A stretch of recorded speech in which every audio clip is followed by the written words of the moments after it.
Chapter 135. Hearing that Li Onping and his wife had been attacked, Li Onping frowned slightly and asked, "Were there other people attacked?" "We haven't received any news yet. Arrange a better hospital for the two of them. Execute the culprit directly. Also, appease Qingyong. I will send a dragon sparrow guard to Jadeite City to stabilize the situation."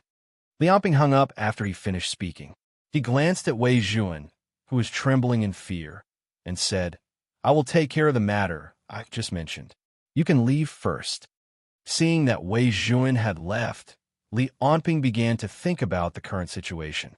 Originally, he thought that with Li Qian's ability, he had already monitored most of the information in Tianjing. However, until Li Qian's call, he had not noticed the attack. There was also the issue of the lack of equipment at the Biology Research Institute. From the looks of it, someone was dragging him down. Countless information flashed through Li Onping's eyes. It was all information about the food, clothing, housing, transportation, and work of all the people he had been monitoring during this period of time. Li Onping updated this information every day and memorized it in his mind. Now, he combined it with the target he wanted to investigate, and through the daily information of tens of thousands of people, he filtered out all the suspects that might be related to this incident. However, now it seemed that Li Qian's monitoring range was still not large enough, and his brain's processing speed was not fast enough. Other than the Xia Dragonfinch, the Dragon Sparrow Guard, and the Biology Research Institute, he had only skimmed through the daily information of the other people. Although he had memorized it, there was no way for him to infer the context of every incident. This required him to expend too much brain power and time. And as his forces grew stronger, the range of monitoring would also expand. Relying purely on manpower was obviously not enough. Li Onping felt that it was time to think of another way. Perhaps he could use technology to combine with Li Qian's ability.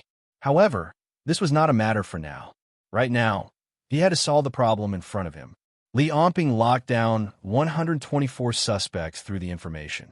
In the next 10 hours, he would talk to them one by one and investigate step by step to catch the mastermind behind the whole thing. With a body that was supersonic, a brain that was like a computer, and an unrestrained strength, as well as a huge information network woven by Li Qian, Li Onping's execution ability surpassed that of any police officer in history. Even if it was an order from the highest level of the country, he could use this primitive method to find out the results within 10 hours. 8 hours later, the Zhang family's courtyard was still ablaze with lights. In the study, Zhang Hai held the wine in his hand with a complacent look on his face. He asked an old housekeeper beside him, "How is Li Onping?" The housekeeper smiled and said, "Young master, you have great foresight. How can that kid beat you? I'm afraid he's running around in circles right now." "Haha, the courage of an ignorant man is not worth mentioning." Zhang Hai laughed heartily, drank up the wine in his hand, and said, "No matter how strong Li Onping is, so what? He's still being played around in circles by me. In this world, you can't pass through just because you're strong enough.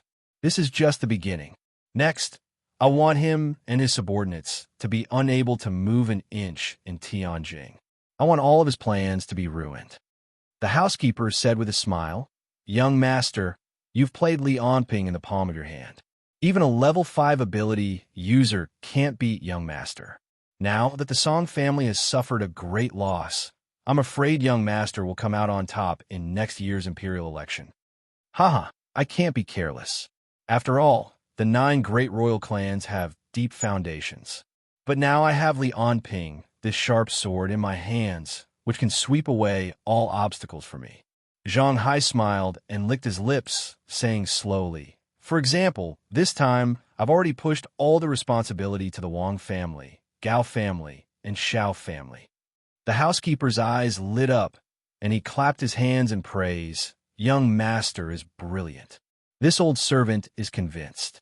I'm afraid the position of great royal clan will be easily obtained." Zhang Hai laughed, his face full of satisfaction, and his heart full of joy. He didn't expect that this time. He'd only planned to avenge his younger brother, Zhang Kuang, but he'd reaped a pleasant surprise, discovering that he could use Li Onping's power to attack his political enemies. But what he didn't expect was that Li Onping had Li Qian's ability to monitor the information of a large number of people. At the same time, the sound of something breaking through the air suddenly came from the sky.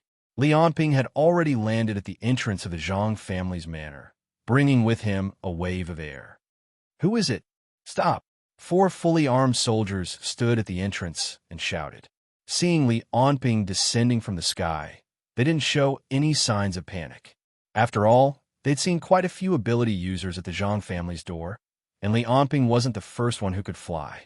In Li Onping's eyes, the 4 soldiers in front of him were no different from babies, completely ignoring the fact that they were fully armed. He asked indifferently, "Is this the Zhang family's manor?" The manor of the Zhang family, one of the 9 great royal families? "This is the Tianjing Zhang family's manor," the leading soldier said coldly. "You're an ability user? Which department are you from, Xia Dragonfinch? Since you know that this is the Tianjing Zhang family's manor, why do you still dare to barge in?" Li Onping nodded. He'd only spent 8 hours to confirm that the whole thing was orchestrated by Zhang Hai from the Zhang family, so he'd directly stepped into the air and come here. He'd just come down to ask the guard to confirm that he'd chosen the right place. "I'm just here to confirm that I didn't make a mistake." Li Onping glanced at the 4 soldiers. In the next moment, a great force suddenly erupted from his feet, and he'd already broken through the air.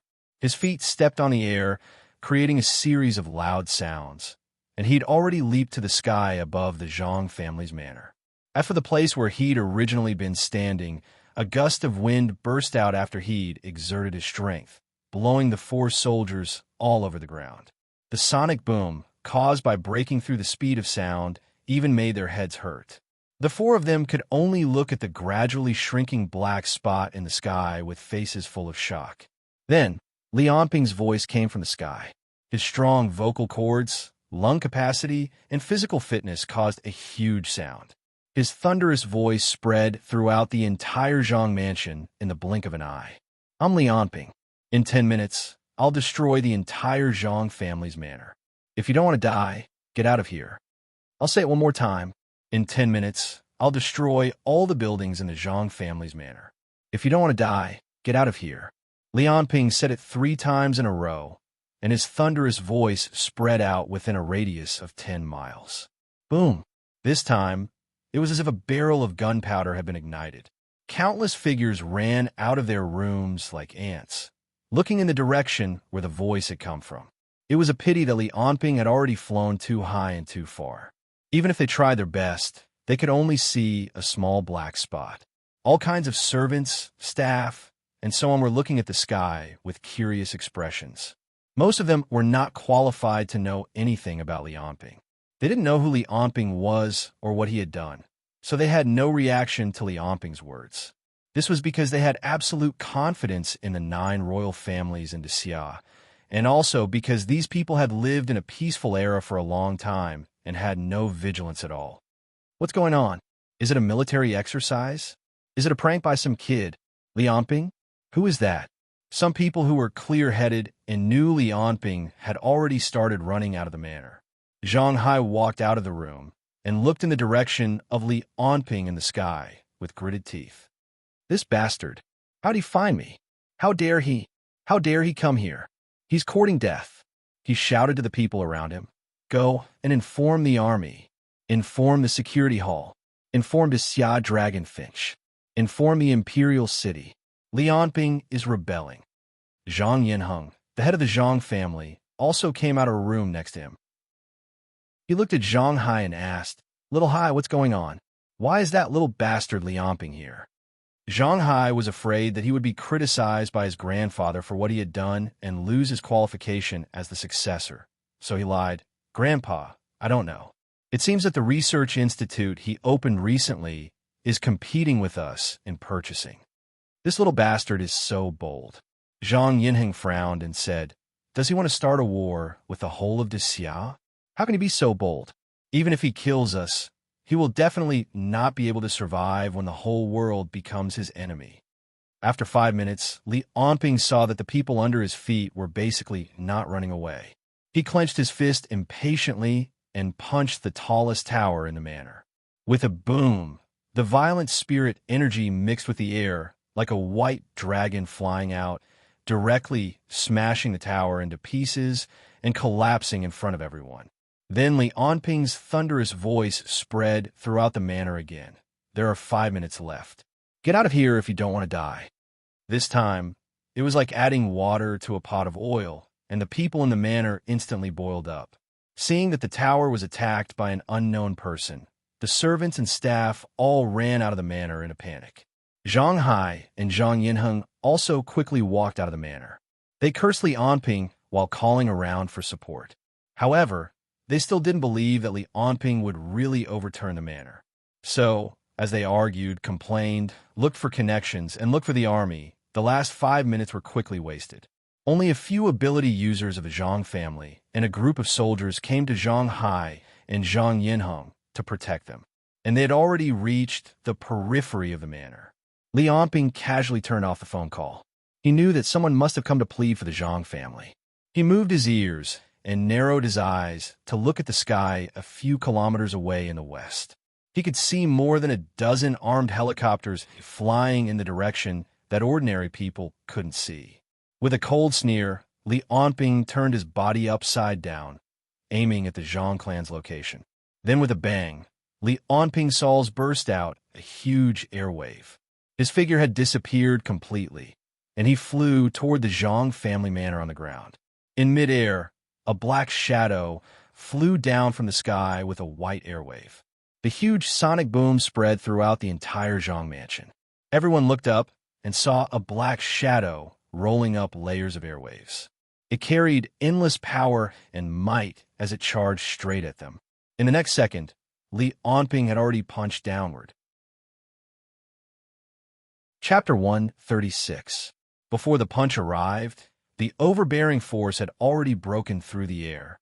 Under the pressure of the huge force, several buildings were directly blasted away, leaving a huge fist print on the ground.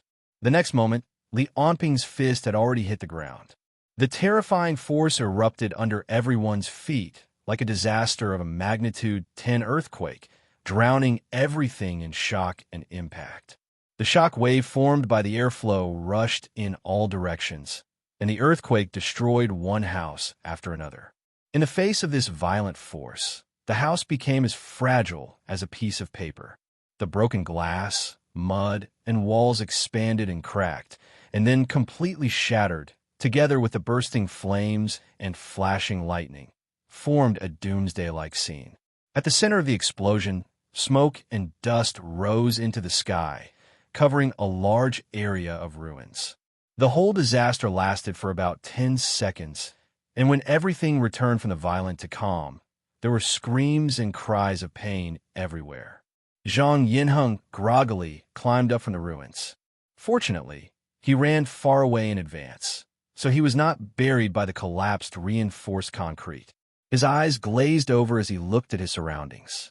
The originally magnificent manor had already turned into a large area of ruins. There were rubble, beams, dancing flames, and lightning everywhere. Further away, there were several broken walls, standing alone in the ruins. At this moment, a groan sounded in his ear. Zhang Yinheng turned his head and saw Zhang Hai lying on the ground covered in blood. Little Hai, little Hai.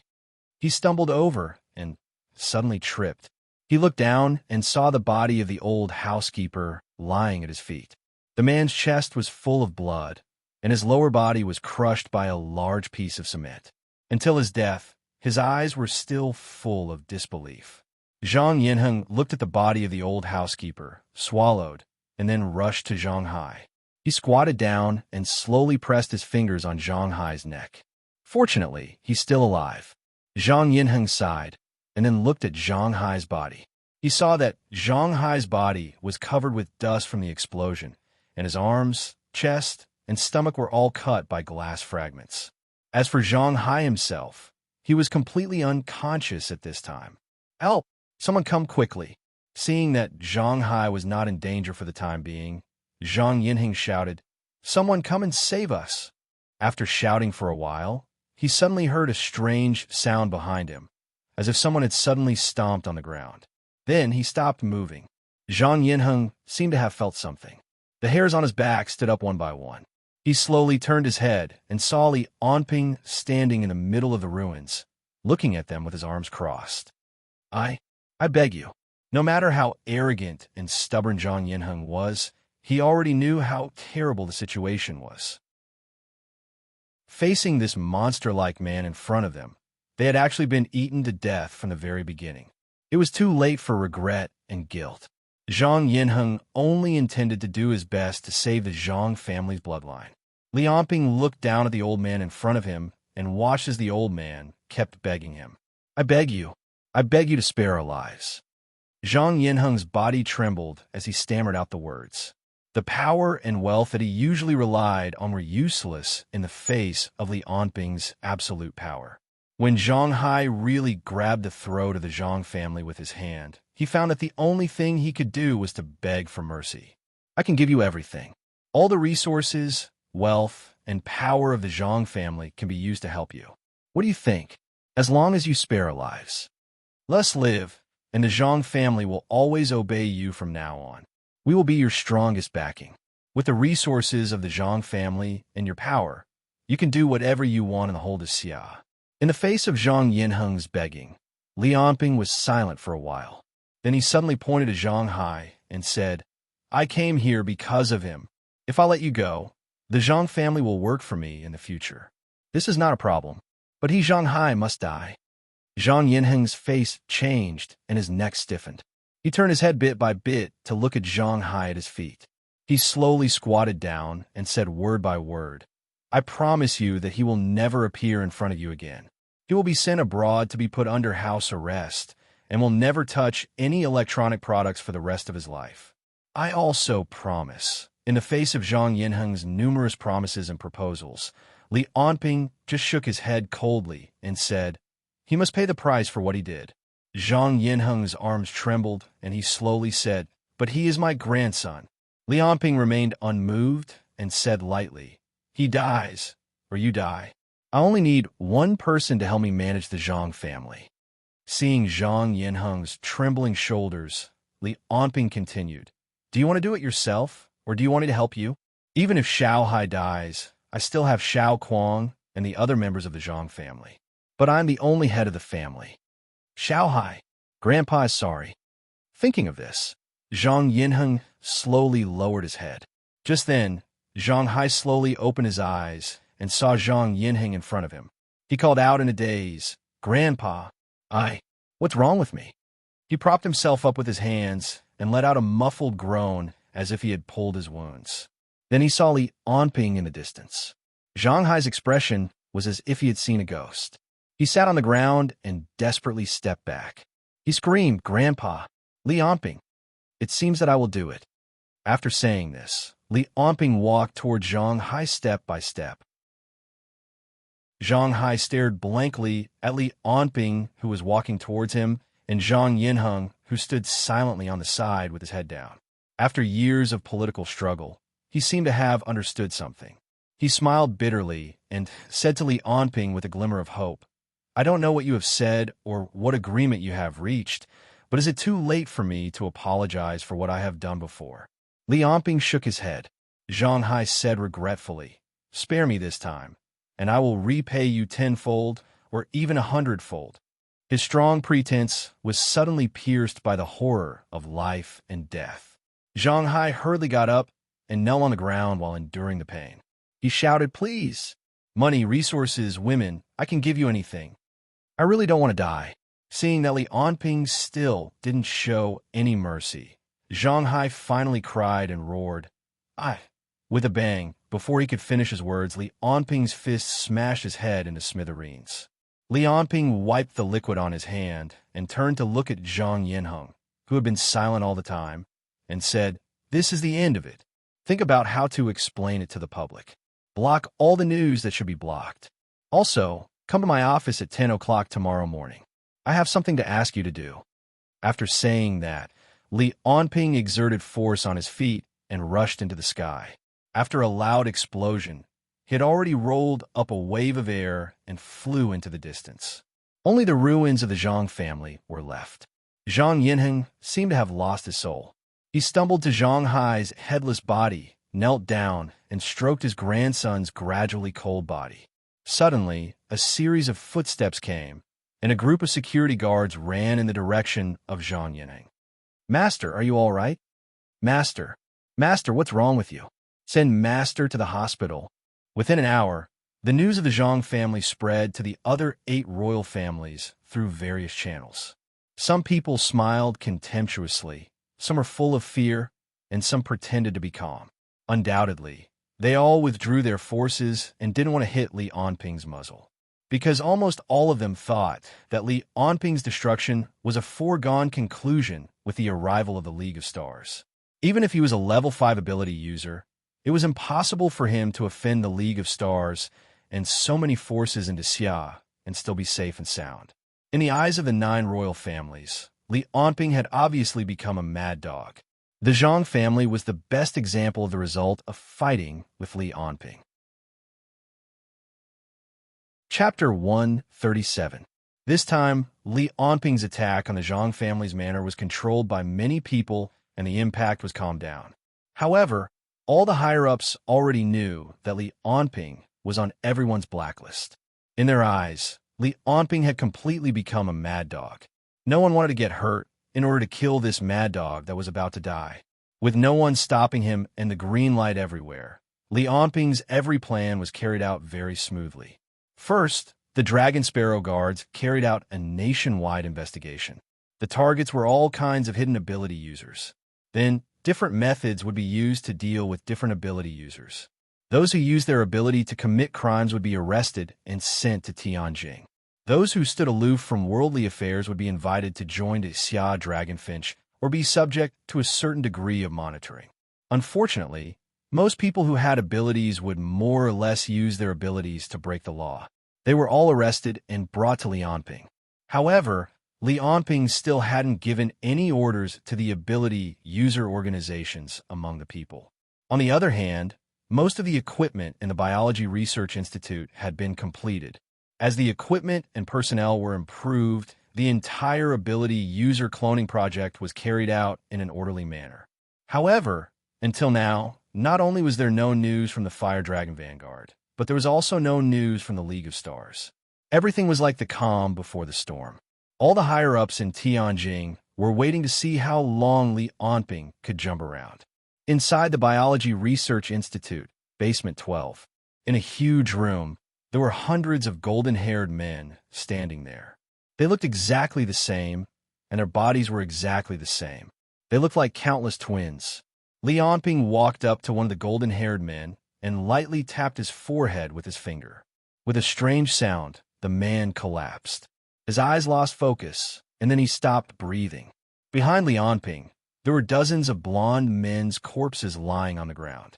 In the face of this silent slaughter, the hundreds of blonde men didn't react at all. They were like lambs waiting to be slaughtered as they quietly watched Li Onping kill them one by one. Once again, a blonde man was torn in half. Li Onping's eyes flashed with a hint of impatience. He slammed his right hand into the crowd. Under the empty palm, a shock wave formed in the air, directly exploded in the crowd. Then Li Onping slammed a few more times, and the hundreds of clones in front of him all died. Then Li Onping looked at his physical fitness. Strength was 16. 5. Speed was 15.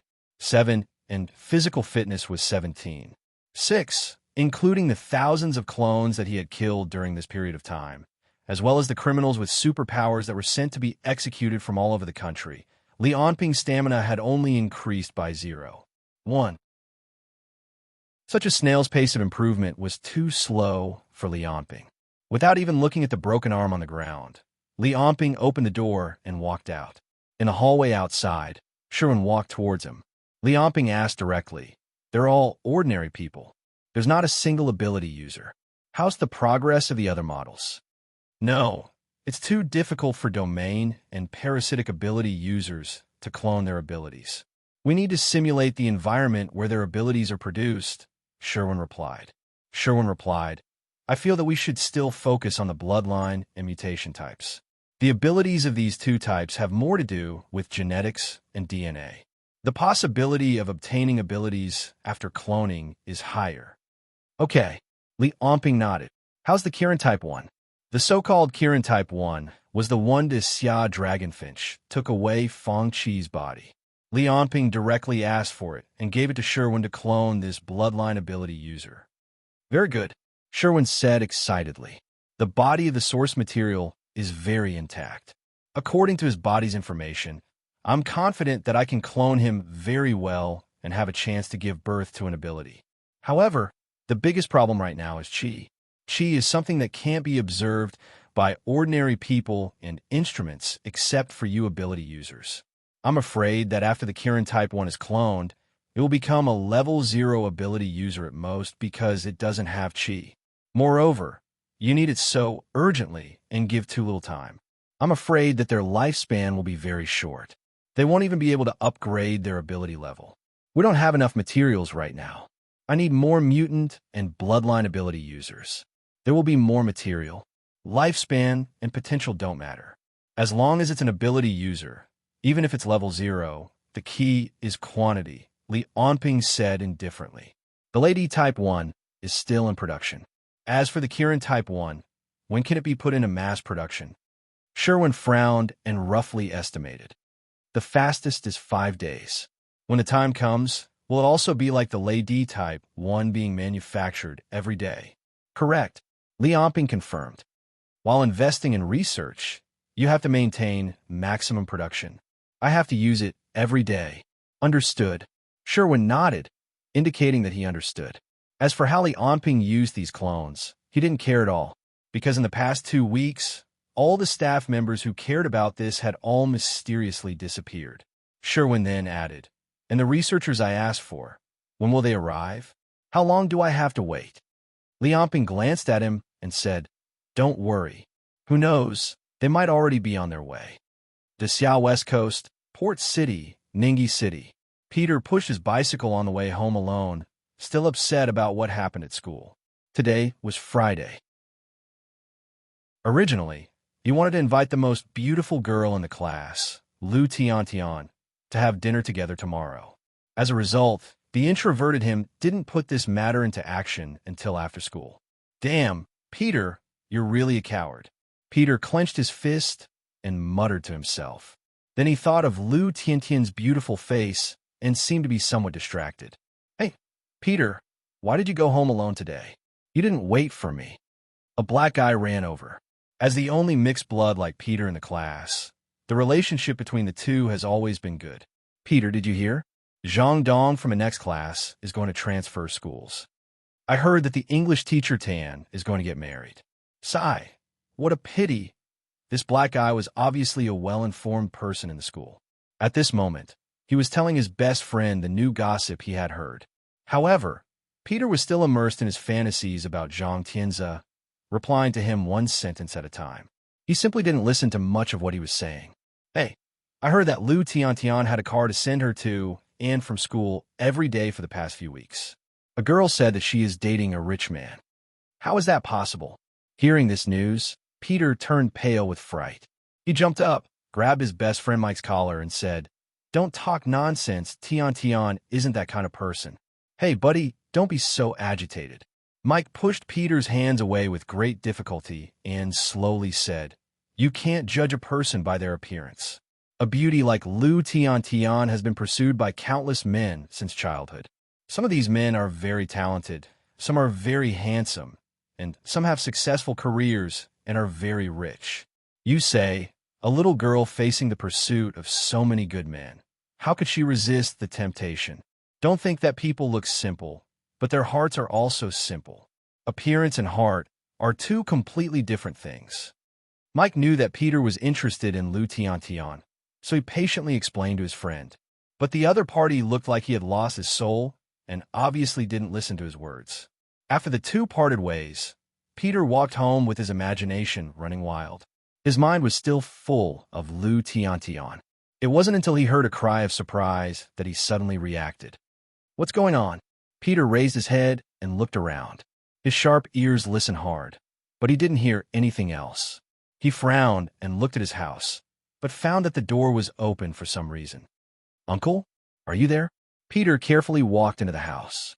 When he passed by the porch, he casually pulled out an umbrella as a weapon. Did a thief come in?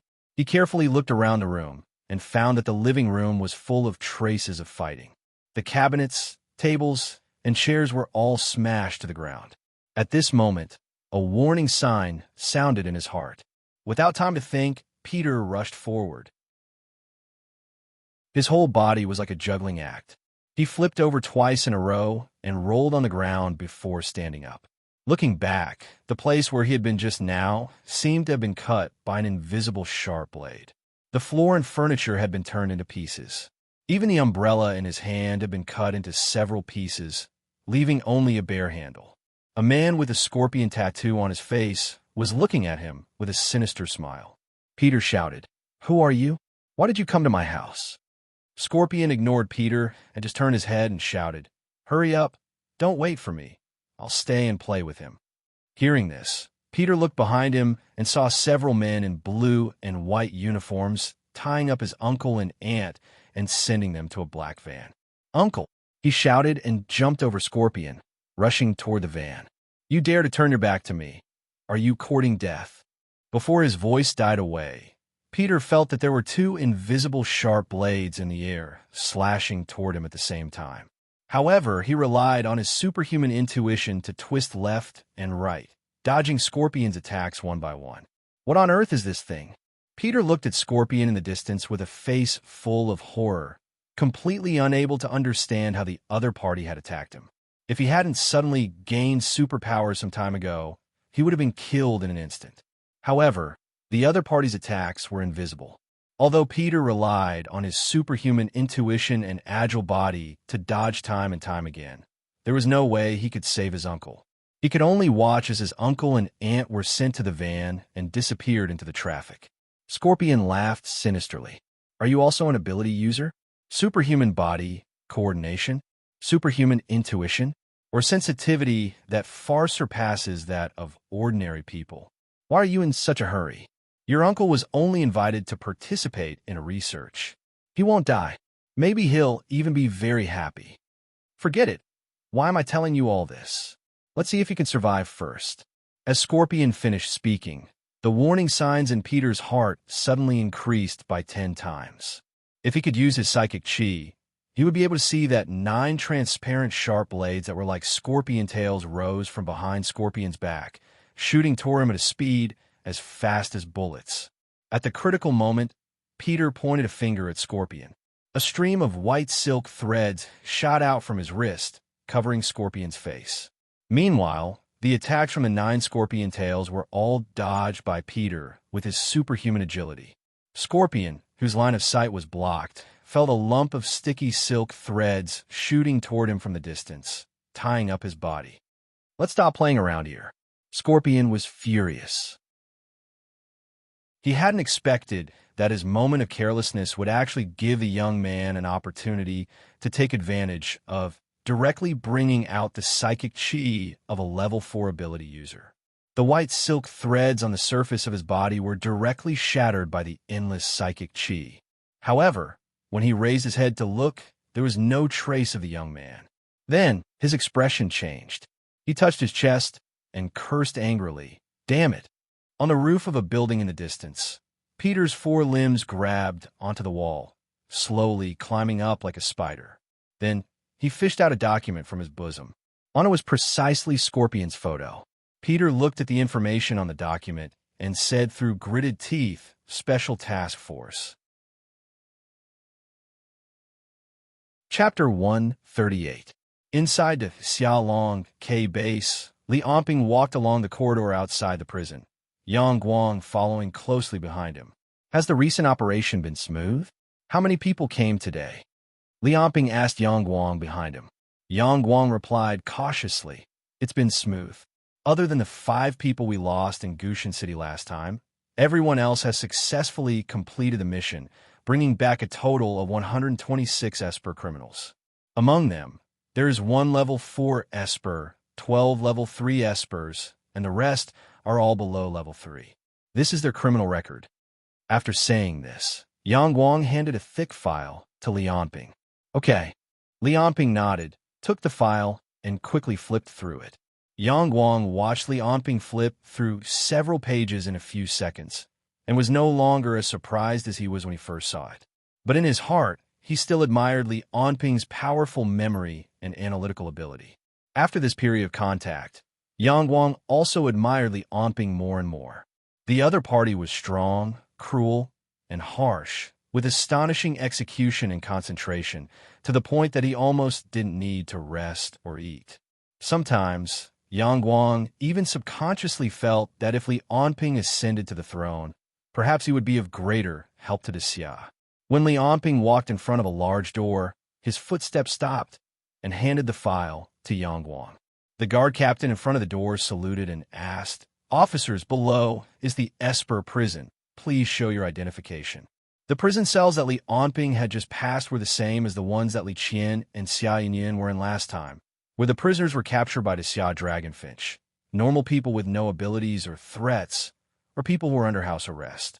And the prison that Li Onping was about to go to was naturally the prison that held Esper criminals. After the two of them handed their identification to the guard captain used a device to scan their identification, then handed it back with both hands and saluted again to let them pass. With a clang, the electronic door weighing tens of tons slowly opened, revealing a brightly lit corridor. Li Onping took the lead and walked in. On both sides of the corridor were large pieces of floor-to-ceiling glass, behind which they could see the prison cells and the prisoners. The prisoners that were locked in the first few cells were the less violent ones. Li Onping and Yang Guang didn't say much. After walking for about 200 meters or so, they passed through another electronic door, and the appearance of the prison cells changed. They saw that the left and right sides of the corridor were all specially made metal prison cells. The openings were all made of alloy pillars, and the pillars were all electrified. If any prisoner grabbed onto the pillars of the prison cell without permission, they would be electrocuted to death. There was only one prisoner in each prison cell. Some of them looked ferocious, while others looked amiable and approachable. But without exception, each of them had strong or weak psyche-chi fluctuations on their bodies. After looking at these espers, Li Onping suddenly said to Yang Guang, who was behind him, "Aside from the 126 espers captured by the Dragon Sparrow guards, there should be a lot of them already, right?" "Yes." Li Onping nodded and said, "Get all the bloodline and mutation-type espers in the prison cells to have their blood tested, and send the blood samples to the 8th Research Institute." The 8th Research Institute was Li Onping's newly built biological research institute. In order to make it easier to manage, Li Onping put it under the Xia Dragonfinch's name, while maintaining the purity of the personnel. It became the Xia Dragonfinch's 8th Research Institute, which was why it was called the 8th Research Institute. "Understood," Yang Guang replied. However, he didn't have any questions. This was because he didn't know what the 8th Research Institute was really researching. Ever since Li Onping set up the 8th Research Institute, most of the research projects in the institute were secrets. In order to maintain the secrecy of the 8th Research Institute, Li Onping had ordered the Dragon Sparrow guards to purge many people. Yang Guang didn't want to be on the purge list, so he didn't ask about the 8th Research Institute. Suddenly, a burly man in a nearby cell knocked on the steel wall of the cell and shouted, "Yang Guang, I didn't expect your limbs to be chopped off after not seeing you for so long. Ha ha ha ha. Tell me who did it. I'm going to treat him to a drink when I get out." Many people started to shout again. Because all the espers locked up in this prison were dangerous espers, they had forbidden all contact with the outside world. There was no news, no visits. According to the country's census, they were all dead people. "Where's Xia Laikong? Where's Xia Laikong? Tell him to get his ass in here. Tell Song Bang to come in here. I'll tell him everything he wants to know. Let me out now." "Yang Guang, why did you bring a pretty boy in here? Are you giving him to us?" "Ha ha, what a tender young man. This is my favorite." Yang Guang frowned and whispered into Li Onping's ear, "They've been locked up here for a long time. Plus, they have violent tendencies. Many of them have serious psychological problems, so no one was willing to let them out in the past." Li Onping nodded. When the prisoners on both sides of the corridor saw Li Onping and Yang Guang remain silent, they shouted even more wildly. Some of them even raised their middle fingers at Liamping. "Kid, come and lick your grandpa's ass. I'm going to F***CK his ass." Liamping looked coldly at the burly man who was the first to shout and threw a punch through the air. There was a loud rumble. The air in the corridor rolled back, and a sound like a tsunami was heard. A wave of air followed Liamping's fist and rolled wildly toward the burly man. The burly man immediately jumped up. Although his rationality told him that the alloy steel pillar outside could not be broken by this kind of air shock wave, he still could not help but gather all his psychic energy and make a defensive move, because his experience, his common sense, and his intuition were all telling him his opponent was more dangerous than any creature he had ever seen in his life. With a crack, the air wave directly hit the alloy steel pillar and twisted it. Traces of electric sparks emerged from the twisted steel pillar. The burly man widened his eyes and looked in Liamping's direction with a face full of fear. He watched as the air wave directly twisted the steel pillar, broke it, and then swept toward his body. He wanted to beg for mercy, wanted to escape, but the strong wind brought by the air wave directly blew him to the point where he could not even open his eyes. The wind pressure directly pressed all the words he wanted to say back into his mouth. With a bang, the burly man had already exploded into a cloud of bloody mist. The fragments of his organs and bones covered the entire prison cell. After killing this ability user, Liamping discovered that his physical fitness did not increase at all. He said indifferently, "A bunch of trash." He walked into the depths of the prison cell. "Let's go, Yangguang. Let's see if there's anything to surprise me later." On both sides of the prison cell, no one dared to speak. They all swallowed and looked at Liamping stupidly. The few people who had been the most enthusiastic before hid in the shadows of the prison cell in fear. They curled into a ball like kittens, their faces full of fear as they listened to Liamping's footsteps. It was only when Liamping's footsteps gradually disappeared that they dared to walk out. They carefully sized up the depths of the prison cell. Along the way, Liamping saw many ability users. Their strength also increased as they went deeper into the prison cell. From level 0 at the start, to level 1, to level 2, and then to level 3 ability users. Most of them were ignored by Liamping. Since they couldn't become his subordinates, he might as well eat a few more clones. However, there was a small portion of them who were calm, had decent abilities, and knew how to adapt to the situation. They were released by Liamping, joining the Xia Dragonfinch to increase the number of Dragon Sparrow guards. What Liamping considered was that no matter how powerful he was, he still needed some experts to serve him. This was especially true if he wanted to manage the Xia in the future and establish a new order on this great land. Even though it wasn't absolutely fair, it was at least more fair and superior than the current one. He would definitely need a large amount of experts to help him. Of course, along the way, there were still some malicious provocations or extremely vicious criminals. For example, some rapists, robbers, and murderers from the information Yangguang gave him. Liamping directly killed them and absorbed them as nutrients. Along the way, after passing through another electronic gate, Liamping finally arrived at the area where the level 4 ability users were locked up. There were 6 coffin-like things in front of him, each coffin covered in a layer of transparent glass, through which he could see people lying inside. They were all level 4 ability users, because ability users of this level were too dangerous. That was why they all used special methods to imprison them. The power they used came from the room's own generator. The power and network were also not connected to the outside world, so the people outside could only monitor and not control them. It was precisely because of this that when Lei Di released all of the prisoners, he didn't release them together. The level 4 ability users in these coffins were all locked up in these coffins 24 hours a day. The coffins were controlled by the Xia Dragonfinch's supercomputers and personnel. They would inject nerve anesthetics into the coffins from time to time according to the ability user's physiological condition, making the ability user remain in a state of eternal sleep. Of course, there were some ability users who didn't fear anesthetics, so they used other methods to imprison them. For example, the one in front of Li Onping's eyes. That was a lump of something that looked like a meatball. He was directly placed under the glass cover, in the center of the coffin. Li Onping looked at the display outside the coffin, discovering that the temperature inside the coffin was around negative 110 degrees.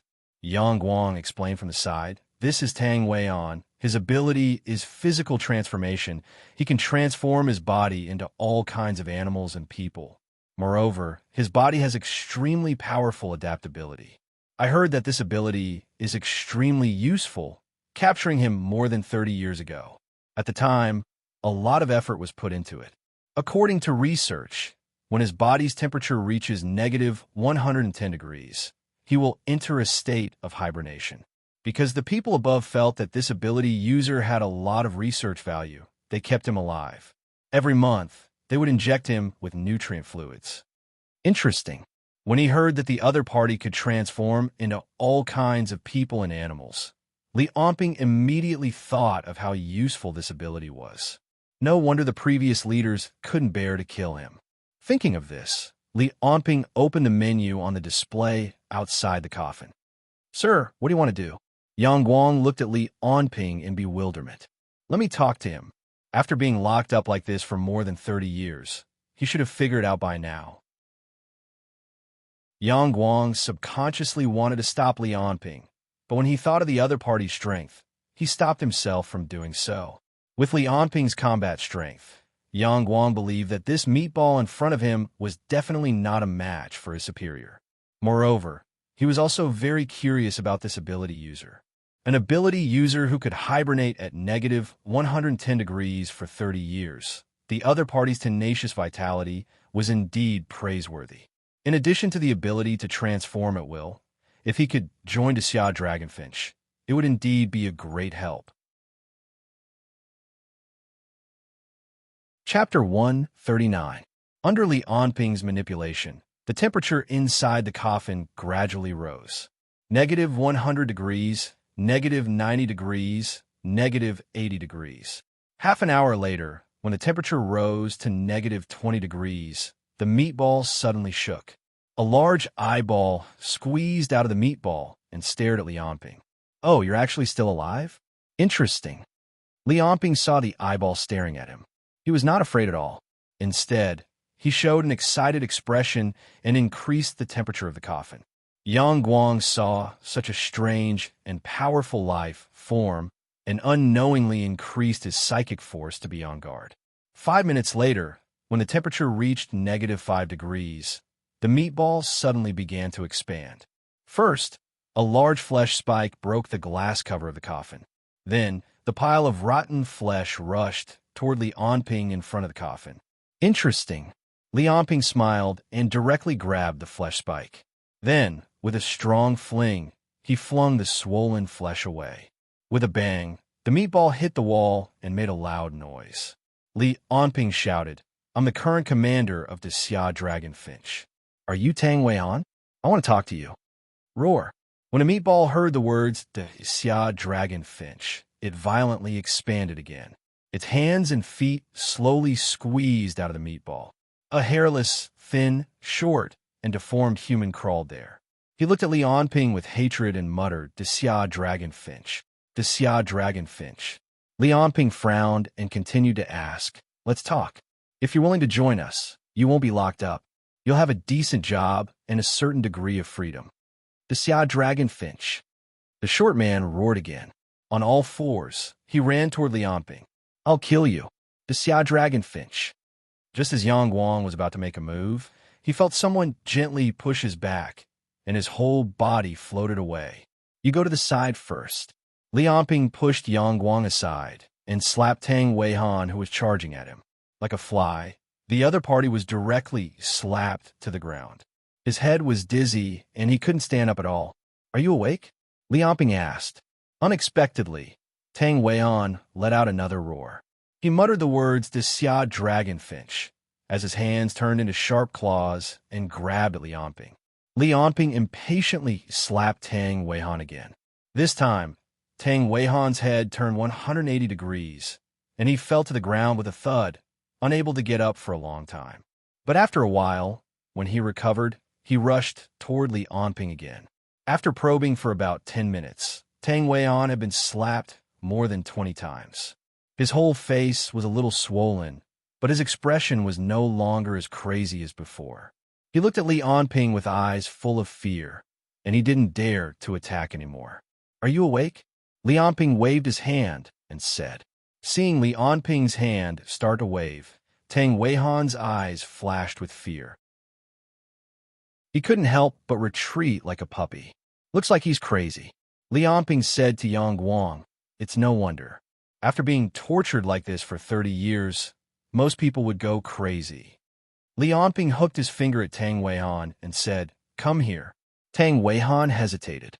He didn't dare to come over, but he was very afraid of Li Onping. He didn't dare to not come over, and he looked hesitant. Li Onping snorted and frowned. Tang Weihan was immediately shocked. He jumped and crawled to Li Onping's feet with a look of fear and trepidation. Li Onping roughly understood Tang Weihan's situation. After being frozen for 30 years, his brain seemed to have been damaged. He acted a little like a child, but seeing how he hated the Xia Dragonfinch, he should still have some memories. And when he was fighting just now, he turned his hands into animal claws, so he should still be able to use his ability. So Li Onping pointed at Yang Guang in the distance and said, "Change into his appearance." Tang Weihan followed Li Onping's finger, looked at Yang Guang, and nodded. The next moment, the skin on his body trembled, and his whole body began to change. His body became taller, his hands and feet became thicker, and hair grew on his head. In just a few seconds, another Yang Guang appeared in front of Li Onping. Other than the real Yang Guang's mechanical hands and feet, the Yang Guang that Tang Weihan had transformed into was no different from the real Yang Guang. However, this perfection was immediately broken by Tang Weihan's fawning look. Yang Guang saw a person who looked exactly like him bending over and giggling at Li Onping like a retard. Yang Guang felt an indescribable feeling in his heart. Li Onping, on the other hand, was quite satisfied with Tang Weihan's transformation ability. He muttered, "Not bad, but he's a little dumb. He needs more training." After saying that, he walked to another coffin. Inside the coffin was a skinny man, his whole body soaked in liquid. Yang Guang hurriedly introduced him. "This person is called Ponytail. He's a serial killer and rapist. Originally, this matter wasn't under our control, but he's a level 4 ability user. Normal police couldn't do anything to him, so we arrested him." Hearing about Ponytail's deeds, he knew that he was scum. Li Onping had no interest in letting him out. He directly threw a punch, and the coffin and Ponytail were instantly turned into a pile of debris. Then he walked to the next coffin. Seeing Li Onping kill Ponytail so simply and violently, Yang Guang and Tang Weihan's eyelids couldn't help but twitch. Especially Tang Weihan, seeing the broken body on the ground and thinking about how he had been attacking Li Onping nonstop, he felt even more scared. The next two people were both murderers and arsonists. Their crimes were unforgivable, so Li Onping didn't let them out. He let them be imprisoned in this dark underground forever. Of the remaining 3 people, one was called Audrey. Because her ability was very precious, she was a bloodline-type angel. Legend had it that there were less than 5 people alive in the world with this bloodline-type ability user, so she was also captured by the Xia Dragonfinch to study the mysteries of this bloodline-type ability. Another one was called Zwamai. His ability was called Death Ray. It belonged to the domain type and could shoot out 5 different kinds of rays from his fingers. The last one was called Yin Bei. His ability was a rare external type. Speaking of which, this was the first time Li Onping had seen an external type ability user. Ability users of this type were rare. Their abilities were often illogical and went against the rules of reality. The reason for obtaining the ability was also unknown, so it was difficult to categorize it into the other 5 major types. Therefore, external types were the most chaotic and lawless types. Some of the abilities were very strong, while others were very weak. Yin Bei's ability was also very strange. The Xia Dragonfinch called it collapse. He could create a field that was constantly shrinking with absolute gravity. Everything within the field would enter an irreversible state of collapse. In the current known world, there were no materials or creatures that could resist Yin Bei's attack. The Xia Dragonfinch's scientists even speculated that if Yin Bei was given enough time, he could even create a real black hole and destroy the entire planet. They couldn't find a reason for this ability from magnetic fields, smell, pheromones, DNA, and other aspects. In the end, they classified Yin Bei's ability as an external type. It was also because his ability was extremely dangerous that the Xia Dragonfinch decided to imprison him forever. At this time, the coffins that the three people were in were opened. Li Onping stood to the side and watched as the three people's bodies were injected with the awakening medicine. Yang Guang stood behind him with a face full of caution. Facing these three dangerous level 4 ability users, he couldn't be as calm as Li Onping. Tang Weian, on the other hand, had returned to his original short appearance. He squatted at Li Onping's feet like a small dog and looked at the three open coffins with a face full of curiosity. After waiting for a few minutes, Li Onping suddenly said, "How long do you three plan to sleep for? I'll be direct. You have 3 paths to choose from. The first is to become my subordinate. The second is to be killed by me. The third is to continue staying in the coffins. Then which path do you choose?" Chapter 140. After Li Onping finished speaking, the three of them reacted at the same time. First was Audrey, who had the ability of an angel. She slowly stood up from the coffin in a white hospital gown. After being imprisoned for a long time, her face was pale and her limbs were thin. She looked like an undeveloped junior high school student. When she stood up, her body shook and the snow-white wings on her back spread open. They were more than 3 meters long. She really looked like an angel in Western mythology. The next one to stand up was Zhuomai. His face was covered in tattoos, and he looked like a gangster. He was sizing up Yang Guang and Tang Weian. As for Li Onping, he didn't care about a level 3 ability user at all. The last one to climb out of the coffin was Yin Bei. His hair was messy and his face was covered in a beard. After climbing out, he looked around and walked towards the door.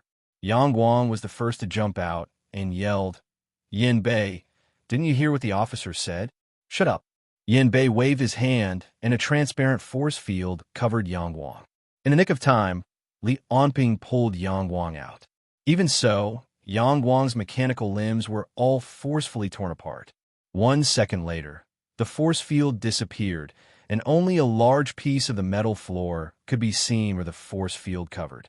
They had all been crushed into powder by the collapsing force field. What a terrifying ability. Yang Guang looked at Yin Bei with lingering fear. They were both level 4 ability users, but Yin Bei could kill him instantly with his superior ability.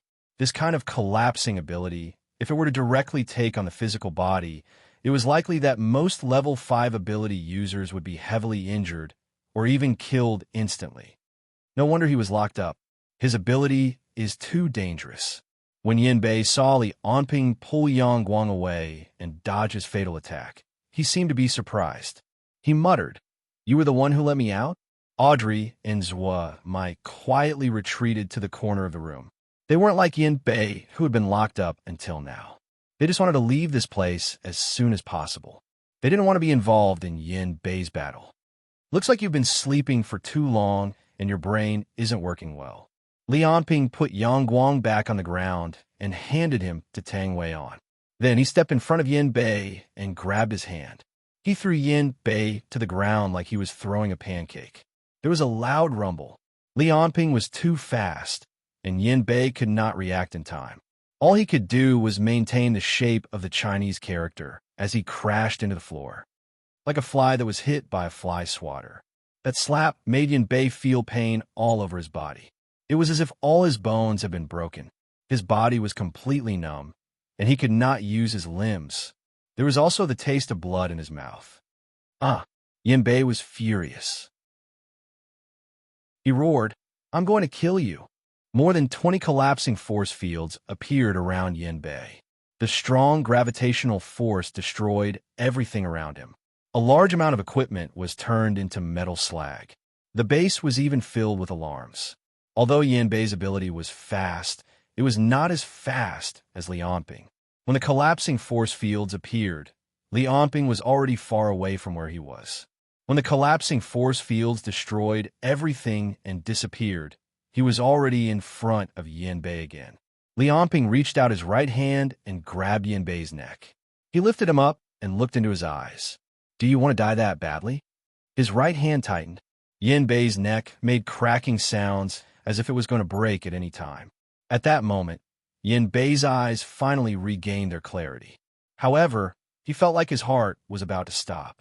His life was completely in Li Onping's hands. He could kill him at any time. Yanbei felt like he was being strangled by the Grim Reaper. Lin Huang's ability was only the tip of the iceberg. However, he was already stronger than him. Humph! Seeing the fear in Yanbei's eyes, Li Onping scoffed and threw him to the ground. This time, however, Yanbei did not complain at all. He just stood there dumbly, not knowing what to do. On the other hand, Zhuo Mai was the first to kneel. He shouted at Li Onping, "Master, I'm willing to serve you." Audrey, on the other hand, flapped her wings and flew toward the door. Yanbei's ability had destroyed the prison cell's electronic door. Audrey was extremely fast when she flew. That was the angel's strength, which was flying speed. They could fly at subsonic speeds for a day and a night. In a battle, the ability to fly at high speed was a great help to them. But this time, before she could fly more than 10 meters, a strong hand had already grabbed her wings and pulled her down. The tremendous force pulled Audrey, who was flying at high speed, down. She screamed and felt as if her wings were about to be torn apart. She fell heavily to the ground. Yanbei saw that Li Onping had grabbed Audrey's wings and smashed her to the ground. He shrunk his neck and looked like he could not bear to see her like that. He could feel how painful it was for him to be smashed to the ground by Li Onping. Looking at Audrey, who was lying on the ground, unable to stand up, Li Onping patted the dust off his hands and said calmly, "Can't any of you understand human language?" Yanbei heard him and immediately knelt on one knee. He said nervously, "I'm willing to serve you, master." Li Onping nodded and looked at Audrey. He did not think much of this woman. Her ability was much weaker than Yanbei and Zhuo Mai. Her biggest use was that she was a bloodline type. It was much easier to clone her. She was a good experimental material. Hearing Yanbei and Li Onping's words, Audrey forced herself to lie on the ground. She raised her head and looked at Li Onping sadly. "I can be loyal to you too. I'm willing to serve you, but you have to give me enough freedom." Li Onping shrugged. "No problem." At that moment, a large number of guards ran in from the corridor outside the prison cell. Lu Sheng, who was in the lead, looked at the half-destroyed prison cell and asked, "Master, are you okay?" Li Onping shook his head. "I'm fine. Get someone to fix this place. Take them to Li Qian." After that, Li Onping ordered Li Qian to use her ability to monitor Audrey and the other two. Then, they each collected a blood sample and sent it to Shi in the 8th Research Institute. In the office, Li Onping was scanning Li Qian's newspaper. Sun Hao suddenly barged in. He looked at Li Onping angrily and asked, "Why did you release so many people from the prison? They're very useful." Li Onping calmly put the newspaper back into the drawer and said slowly, "The Xia Dragonfinch is short of manpower now. Instead of letting them rot in prison, why don't they come out and contribute?" "But they're all criminals," Sun Hao said unhappily. "I think you're becoming more and more extreme. I'm just more aware of the reality. What I did in the past, even if I work hard for 100 years, I wouldn't be able to completely change this world. What they need is a brand new order." Li Onping still had some patience for Sun Hao. He explained, "And I only released some people who were convicted of lesser crimes, or even wronged." Sun Hao reluctantly accepted Li Onping's explanation and left. Seeing Sun Hao's back as he walked out of the office, Li Onping thought that if Sun Hao knew what he was doing now, especially about the dark side of the 8th Research Institute, he would probably fall out with him. Maybe I should transfer him away from Tianjing. Li Onping didn't want to lose Sun Hao as a friend. However, it was absolutely impossible for him to stop, because he needed more power, until this power could wipe out everything and allow him to establish a new order in this world. Even if the source of this power was so evil, As Li Onping killed more and more people, his ability became stronger and stronger, and his pursuit of justice in his heart became lower and lower. He would annihilate evil, but when justice got in his way, he didn't mind smashing the other party into pieces. While thinking, Li Onping's black psychic chi emerged from behind him again. He murmured, "Again?" The black psychic chi behind him formed a human figure again. The difference was that this time, the black figure had a pair of eyes. That pair of eyes didn't move at all. They just stared straight at Li Onping, giving off a creepy feeling. But this time, Li Onping still couldn't communicate with the black figure, nor could he control it. After a few minutes, the figure disappeared. The only change was the pair of black eyes. Li Onping found that after the figure appeared recently, it lasted longer and longer. Unable to come up with any results, Li Onping took out the newspaper again and began to scan the information of the person who was monitoring him. Just then, the phone rang. It was Lu Feng, the Xia Dragonfinch's director of intelligence. During the battle with Lei Di, he had used his ability to change faces to lure him. At this moment, his voice sounded a bit worried. The Dragon Sparrow guards sent by Gushan City have disappeared again. This time, including the last time, there are a total of 15 people. Among them, there's a level 4 ability user sent for the second time. Chapter 141. People came and went at the Tianjing railway station. There was an endless stream of people from all walks of life, working, going home, traveling, and visiting relatives. Mixed in the crowd, a short young man followed the crowd and walked out of the station. The young man's clothes were all branded, but they didn't fit him well. He looked like a boy who came from the countryside to work in Tianjing and was wearing fake goods. However, his smart and cunning eyes gave people a feeling that he was very smart and cunning. The young man's name was Zhou Kong. He was an orphan from Baishui Village, Hualu Township, outside Gushan City. This was also his first time in such a big city like Tianjing. However, he was different from other young men who came to Tianjing for the first time. Zhou Kong didn't go to school. He didn't even finish primary school, but he was very rich. He never cared about money. Anyway, as long as he wanted to, money wasn't a problem. However, for him, it was fine as long as he had enough money. For example, he spent more than 20,000 yuan to buy the branded sportswear he was wearing. He also knew that he was probably cheated by the store owner, but he didn't care. Anyway, money was for him to use. As for Zhou Kang's purpose in coming to Tianjing, one was to see the capital of the Xia. The other was because 5 people came to his village to catch him some time ago. He spent a lot of effort to kill them one by one. However, it didn't take long for another 10 people to come. They were also ability users. This time, the people who came were more powerful, especially a few of them, who were only a little bit weaker than him. Unfortunately, a little bit was still a little bit. They were all killed by Zhou Kong.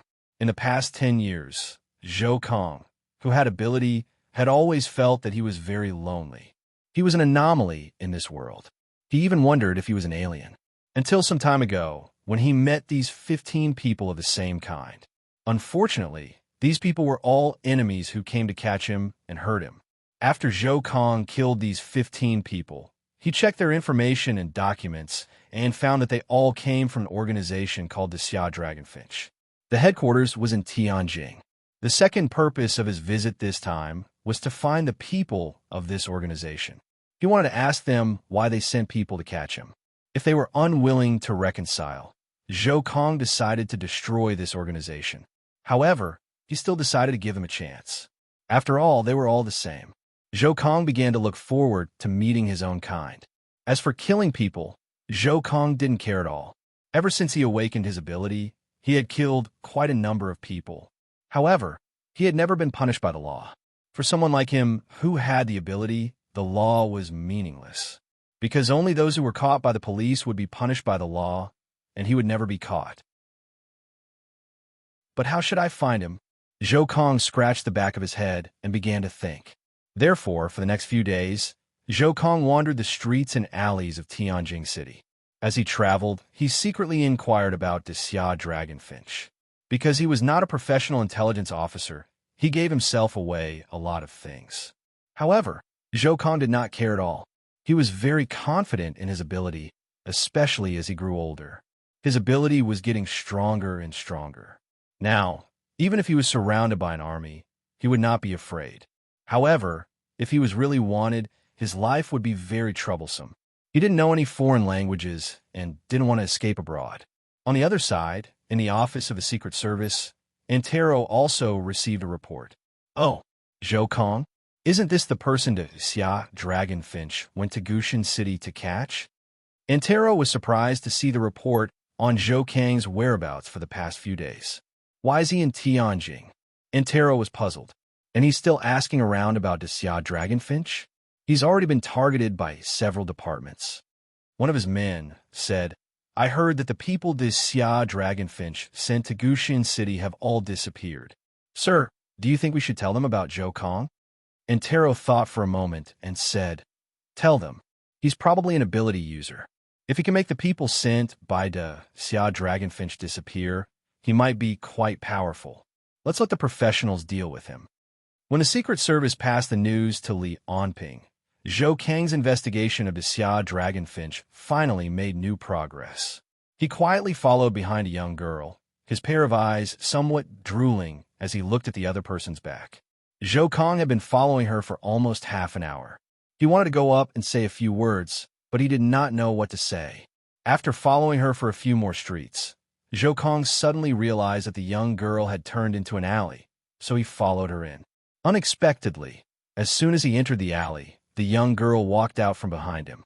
Zhou Kong felt something like a baton pressed against his waist. Xia Yinyan looked at Zhou Kong with a guarded expression and asked, Who are you? I'm holding a high-voltage electric baton in my hand. If you don't want to be paralyzed, you'd better tell me the truth. Zhou Kong, on the other hand, looked indifferent because the stun baton was completely useless to him. Miss, I'm sorry. I just feel that there's a power in your body that's very similar to mine. Zhou Kong asked with some embarrassment, May I ask if you're also an ability user? Oh, Xia Yinyan did not expect the other party to ask this question. She did not feel the existence of any qi from Zhou Kang's body, nor did she think that the other party was an ability user. Haha, I might be a little rude to ask this, but this is the first time I've met someone of the same kind, so I wanted to get to know you. Zhou Kong saw that Xia Yinyan did not answer, so he spoke again. Xia Yinyan sized him up and thought, there's no trace of qi at all. Is he a level 0 ability user? But shouldn't level 0 ability users not be able to sense qi?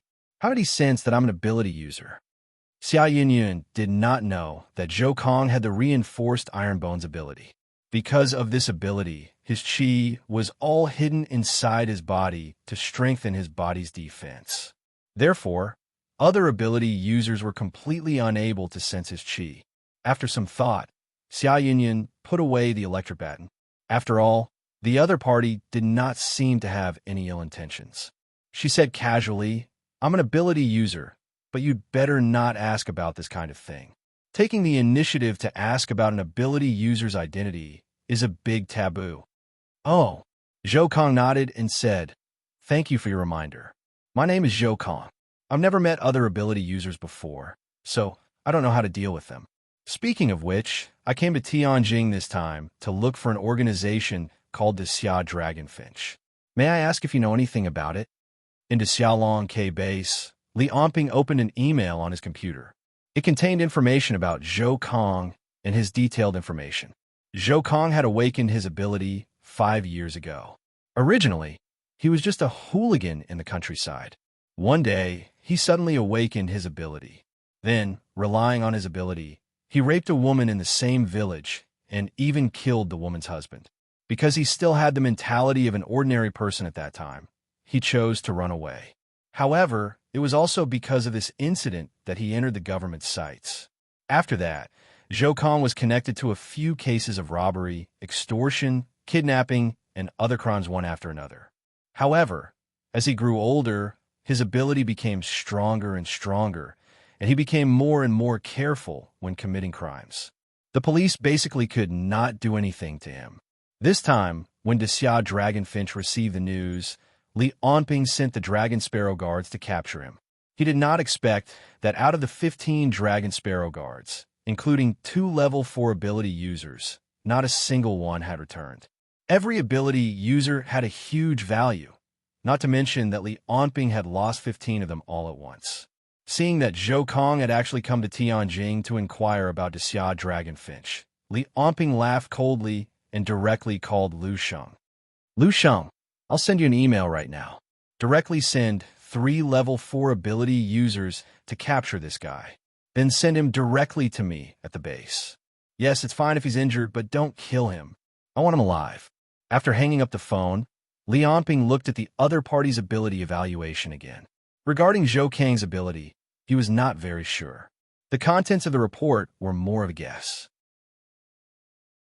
The staff who analyzed Zhou Kang, based on the information that the police had been tracking him for the past few years, as well as his criminal record, believed that Zhou Kang was a multiple ability user who had more than 4 abilities in total.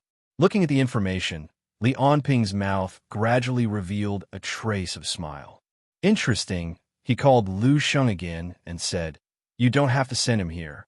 Send him directly to the 8th Research Institute." Chapter 142. Xia Yinyan looked at Zhou Kang in surprise. She found it strange that he was here to look for the Xia Dragonfinch. "Why are you looking for the Xia Dragonfinch? Do you know?" He. Zhou Kang grinned and said, "They sent people to capture me last time, but I defeated them. Later, they sent people again. Although they couldn't defeat me, it would be troublesome if they kept sending people to deal with me, wouldn't it? So, I decided to look for them myself." After Zhou Kang finished speaking, there was a smug expression on his face. "Don't look at me just because I look small. I'm very strong." "What?" Xia Yinyan was shocked, but she didn't show it on the surface. She asked tentatively, "Is that so?" "The Xia Dragonfinch is very strong." "What's your ability?" "Is that so?" Zhou Kang grinned and said, "I think their ability is very strong, but I'm even stronger. However, I can't tell you what my ability is." Xia Yinyan smiled and said, "That's true. However, I'm not very familiar with the Xia Dragonfinch. I'll ask my friend for you. He knows more." As she said that, she took out her phone and dialed Li Onping's number. "I don't know where this guy came from, but he's probably quite good to be able to defeat the ability user sent by the Xia Dragonfinch. I'd better call Li Onping and let him send people over." Just as Xia Yinyan was thinking about these things, she suddenly heard Zhou Kang say, "Oh, who is Li Onping?" "Oh, Li Onping is, of course." Halfway through her sentence, Xia Yinyan suddenly looked up at Zhou Kang and said in disbelief, "How did you know? How would I know what you were thinking?" Zhou Kang grinned and said, "I can read his mind. I can know what you're thinking." He continued, "How is that possible? We have to inform Li Onping as soon as possible." "Is that what you're thinking?" "Oh, so this Li Onping is the Xia Dragonfinch's boss." As he spoke, Zhou Kang grabbed Xia Yinyan's phone and said, "Then let me talk to him." Li Onping was on his way out of the base when he suddenly felt his phone vibrate. He took it out and saw that it was a call from Xia Yinyan. This was the first time he had received a call from Xia Yinyan. Turning on the phone, Li Onping asked, "Hello, why did you call me?" An unfamiliar man's voice came from the phone. "Hello, are you Li Onping?" "Who are you?" Li Onping frowned and asked coldly, "Where is Li Qian?" He. "I'm asking you a question. Are you Li Onping, the Xia Dragonfinch's boss?" Zhou Kang asked maliciously, "Where are you? I'll come and find you." "Find me?" Li Onping was puzzled. "Yes, tell me where you are. I'll come and find you." Zhou Kang laughed and said, "Don't run away. Otherwise, I don't know what I'll do. This big sister is very attractive." Xia Yinyan's struggling and whimpering voice came from the phone. She cried, "Li Onping, woo-woo." Then came Zhou Kang's voice. "Tell me, where are you? Run away." Li Onping's voice was like a 10,000-year-old iceberg. The intersection of 13th Avenue and 12th Avenue. "I'll wait for you there. However, whether you can see me or not depends on whether you can reach here." He. Zhou Kang laughed and hung up the phone. However, he noticed that Xia Yinyan was glaring at him fiercely. He said helplessly, "I'm sorry, big sister. I also want to get rid of this Xia Dragonfinch once and for all." When I see Liamping, I'll let you go. Xia Yunyan listened to Zhou Kang's words and rolled her eyes. She looked at Zhou Kang as if she was looking at a dead person. Big sister, you're very powerful. After many people know that I can read minds, the more they don't want to reveal something, the more they can't help but think. As a result, you immediately started counting. Now your mind is full of 1, 2, 3, 4, 5, 6, 7, 8, 9. Zhou Kang was annoyed by her mocking gaze and explained again. I know it's hard for you to understand, but you'll know later that my ability is far beyond your imagination. He showed a confident expression and looked at the tall buildings in Tianjin. His eyes were full of appreciation and admiration. I used to stay in Gushin. I didn't expect there to be such a prosperous city in the world. Zhou Kang laughed. I've decided to stay here in the future. Tianjin is much more fun than Gushin. Xia Yunyan couldn't be bothered to pay attention to him and kept counting silently in her heart. After all, he was no match for Zhou Kang. He could ask Liamping to come and save him. However, if Zhou Kang found out about Liamping's power through his mind and ambushed, escaped, or used him to threaten Liamping, then it would be troublesome. Zhou Kang completely believed in his own power, which was the best for Xia Yunyan. Zhou Kang didn't care. He knew that ordinary people would never think that a human could be as strong as him without seeing it with their own eyes. In the past, the police, the triads, and the rich all thought so, but they were all bullied badly by him. Therefore, Zhou Kang took a taxi and directly took Xia Yunyan to the place Liamping told him. On the other side, Tang Weihan, Zhuo Mai, and Yin Bei had been out at Xia Dragonfinch's base for more than an hour. While I was driving a car, and Yin Bei and Tang Weihan were sitting in the back. At this moment, Tang Weihan's appearance had changed greatly after the nourishment. He had become a young and adorable teenager. He probably changed his appearance through an ability user. Yin Bei didn't know if he really looked like this when he was young. Yin Bei, who was beside him, had also shaved his beard and combed his hair. He looked like a middle-aged man. He and Tang Weihan were both people who had been locked up into Xia Longke base for a long time. At this moment, when they came back to the surface again, they couldn't help but feel emotional. Looking at the tall buildings in front of them, they let out a cry of surprise from time to time. However, Zhuo Mai, who was driving, didn't feel that way at all. He was only caught a few years ago. Although Tianjin had changed a lot, it wasn't enough to surprise him. Yin Bei asked, how much longer? Where's that Zhou Kang? Zhuo Mai didn't dare to make this terrifying person angry. He comforted him, soon. That Zhou Kang keeps moving around. I think we'll be able to find him the next time we locate him. Damn that guy. Yin Bei's tone was full of annoyance. He wasted so much of my time. When I find him, I'll break his legs. Suddenly, Tang Weihan's phone rang. He took out his phone in a hurry. He wanted to press it, but he didn't know how to press it. Give it to me. Yin Bei grabbed the phone impatiently. Hello, Yin Bei. I'm Lu Sheng. Lu Sheng's voice came from the other side of the phone. According to various sources, we have Zhou Kang's latest location. He's in a taxi now. He's going to the intersection of 12th Avenue and 13th Avenue. You can stop him at the north of 12th Avenue. Why do we have to stop him? Yin Bei asked. We could just wait for him at the destination. Really? Lu Sheng smiled mischievously. Master Liamping is waiting for someone there. Do you want him to be disturbed? It was during your first mission. Yin Bei gulped. He seemed to be reminded of the scene where he was beaten up by Liamping. His body that was healed seemed to be in pain again. I understand. I won't let him go there. Also, Zhou Kang has a female hostage with him. Her safety must be guaranteed. This is the master's latest order. Yin Bei shouted, I understand. He hung up and threw the phone back to Tang Weihan. Yin Bei said with a cold expression, Zhuo Mai, did you hear that? Yes. Zhuo Mai nodded seriously. Then hurry up. Yin Bei said anxiously, damn it, I don't want to see that be asterisk start again. We have to hurry over and catch that bastard Zhou Kang. Tang Weihan, who was on the side, also nodded. He hadn't spoken for a long time, so he stuttered. His voice came from his throat. Hurry up. Got it. Zhuo Mai stomped hard on the accelerator. The whole car rushed out at a speed of more than 100 kilometers per hour. It overtook one car after another. It even ran a few red lights and almost caused an accident. In the back seat, the two people who were traumatized didn't have time to look at the scenery. They both focused on the taxis around them. The chi on their bodies burned like flames. They were afraid that when they saw Zhou Kong, they would pounce on him like two tigers and tear him to pieces. Chapter 143. Zhou Kong and Xia Yunyun sat in a taxi and traveled along the 12 Great Roads. Unfortunately, just as they were about 1 kilometer away from their destination, a dense crowd of cars appeared in front of them, completely blocking the road. The taxi driver turned around and kindly reminded them, "There's nothing we can do about it. It's rush hour right now, and there's a big traffic jam.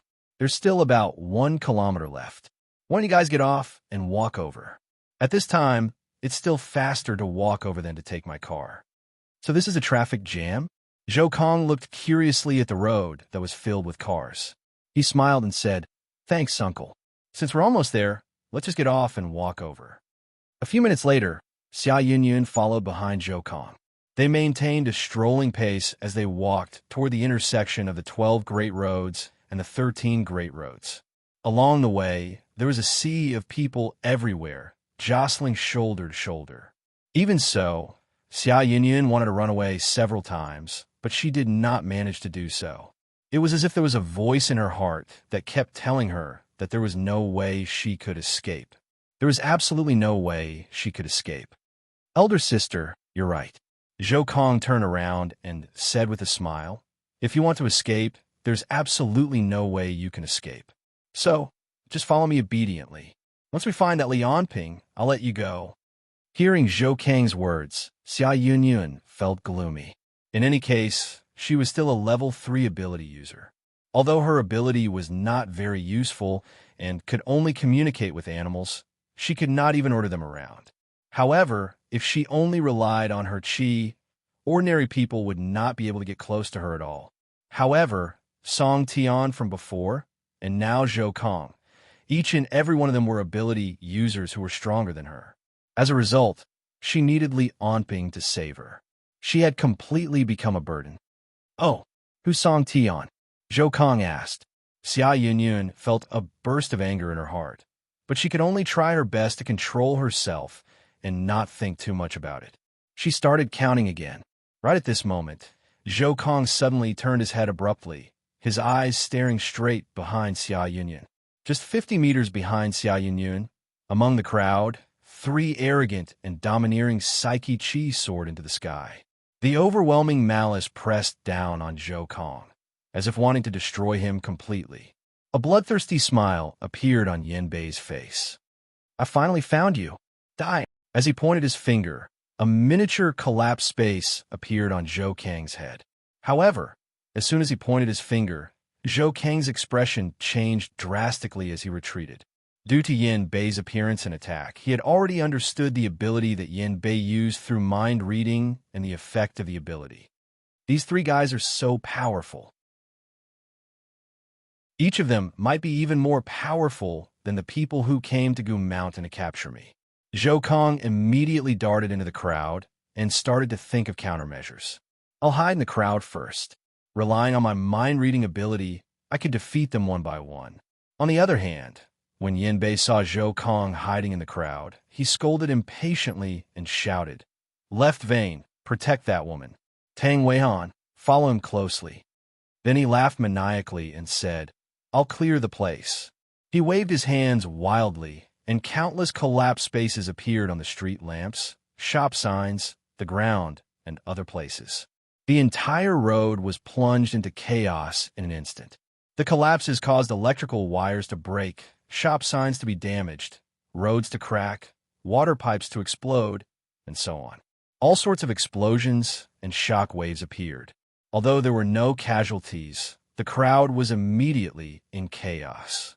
When ordinary people saw this situation, they immediately started to run away. However, compared to this, the chaos that Tang Weihan caused was even greater. No one knew what he was thinking. After hearing Yin Bei's words, he also roared toward the sky. Then, his body underwent intense changes. Tang Weihan's body continued to grow taller. At the same time, his head turned into a wolf's head, and his hands and feet turned into 4 claws. He had turned into a werewolf monster and charged toward Zhou Kong. Monster, quick run. The monster is here to eat people. Oh my God. When the surrounding people saw Tang Weihan turn into such a monster, they ran even faster. In an instant, everyone within a few hundred meters had run away. When Zhou Kong saw Tang Weihan charging toward him, his eyes narrowed. Suddenly, he rushed toward Xia Yunyun. The 3 of them were very strong. If he could use Xia Yunyun as a hostage, his chances of winning would greatly increase.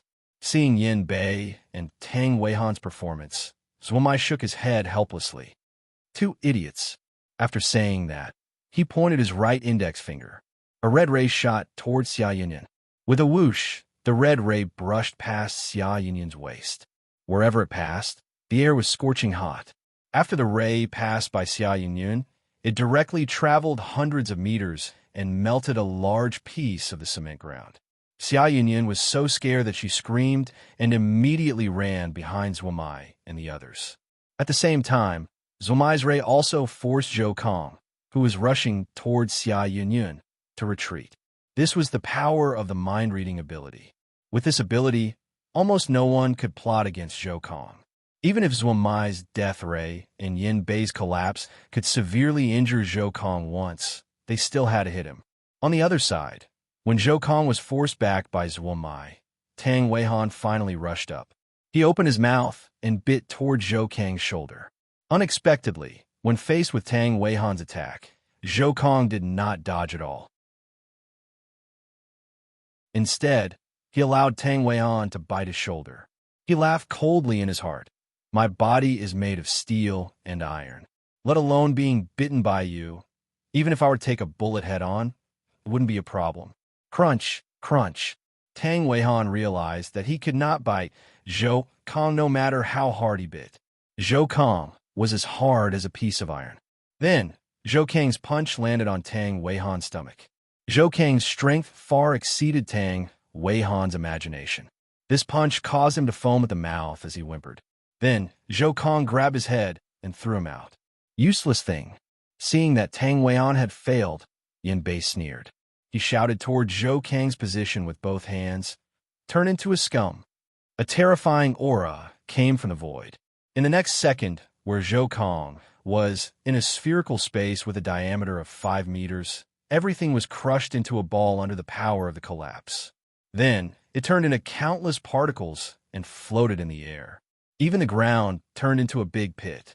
The surface of the pit seemed to have been cut by a tool, showing a smooth surface. Ah, he's dead. Yin Bei looked at the empty space where there was only a big round pit and smiled in disdain. Suddenly, Zhuomai reminded him, be careful, he's above. In midair, Zhou Kong was glaring at Yin Bei angrily. This was the first time he was in such a sorry state ever since he awakened his ability. If he did not have the ability to fly at high speed and escape before the space collapsed, he would have died just now. Go to hell. He shouted and threw a punch toward Yin Bei's face across the air. There was no fluctuation of psychic force, no shock wave, and no flame or lightning power. However, even so, Yin Bei felt a pain in his stomach and was sent flying by the punch. This was another ability of Zhou Kang's. He could transmit his power through the air without any damage. In other words, he could transmit his power through the air directly to his opponent's body with a punch. However, when he wanted to throw another punch at Yin Bei, 3 consecutive red rays shot toward him. Zhou Kong could only give up on attacking and quickly flew to the side to dodge the 3 rays. However, Zhuomai did not seem to hold back anymore. With a flick of his 10 fingers, rays shot towards Zhuomai, who was flying around in the air. Some of these rays could melt steel, some were full of cold air, and some were full of radiation. Faced with these powerful and fast rays, Zhou Kong could only dodge again and again. He was extremely frustrated. He wanted to rush towards Zhuomai several times, but once he got closer, the rays became faster and more densely intertwined. He had no choice but to retreat. Then, Yin Bei got up from the ground and clutched his stomach. His eyes were filled with madness. Damn it, I'm going to kill you. Boom. A stream of psychic force emerged from Yin Bei's body. Yin Bei raised his hands high, and a force that could change the color of everything came out of his hands. Yin Bei waved his hands crazily, and more than 10 collapsing force fields appeared around Zhou Kong. They almost crushed him into dust. On the other side, Tang Weihan also let out a wild cry. The flesh on his back suddenly burst open, and 2 wings stretched out from his back. His entire person had turned into a werewolf with bat wings. Then he flapped his wings forcefully and rose into the air, charging toward Zhou Kong, who was flying back and forth. This time, Zhou Kong was besieged by 3 people. Although his flying speed was very fast, and he could predict other people's attacks in advance, whether it was Yin Bei or Left Vein, their collapse or death was extremely fast. Tang Weihan, on the other hand, relied on his ability to transform and his fearless body to tangle with Zhou Kong. In less than a minute, Zhou Kong was already struggling. In order to avoid the death ray and collapsing force field attacks, he began to take on Tang Weihan's ferocious attacks head-on. Although Tang Weihan's strength was not as strong as his, and he had reinforced iron bones, his body began to ache from the constant heavy blows and claws. In addition, in order to avoid Yin Bei's collapsing attack, just now, Zhou Kang's right hand was grazed by Zhuo Mai's death ray. A burning sensation came from his palm, making him feel a sharp pain in his entire right hand, as if it was being roasted by fire all the time. Zhou Kong immediately had the thought of retreating. Are these guys all lunatics? Why does the Xia Dragonfinch have so many powerful metahumans?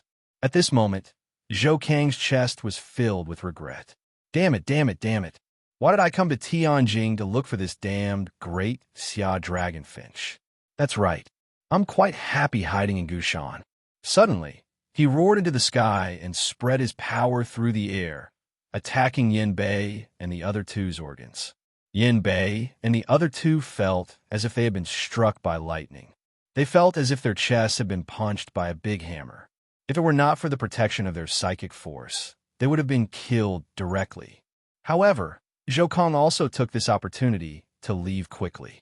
In mid-air, he was like an arrow that had been released from a bow, leaving behind a series of afterimages as he flew toward the south.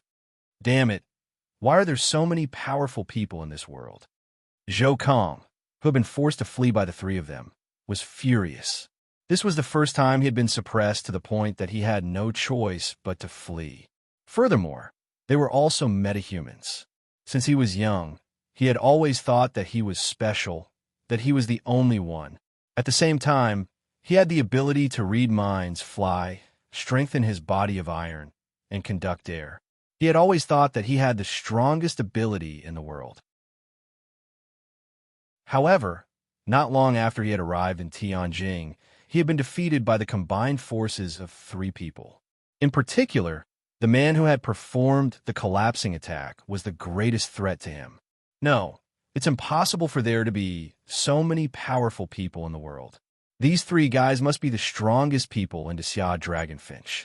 This Xia Dragonfinch might even be the most powerful organization of ability users in the world.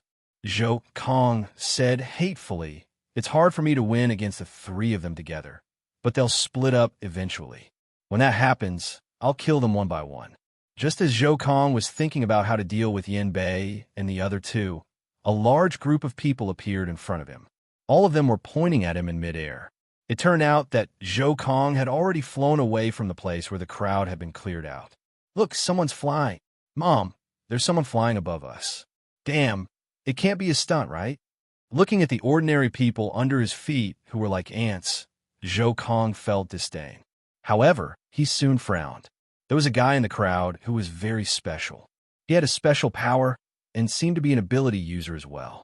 However, his power waves were much weaker than those of the previous few people. This level of power made him feel much more satisfied.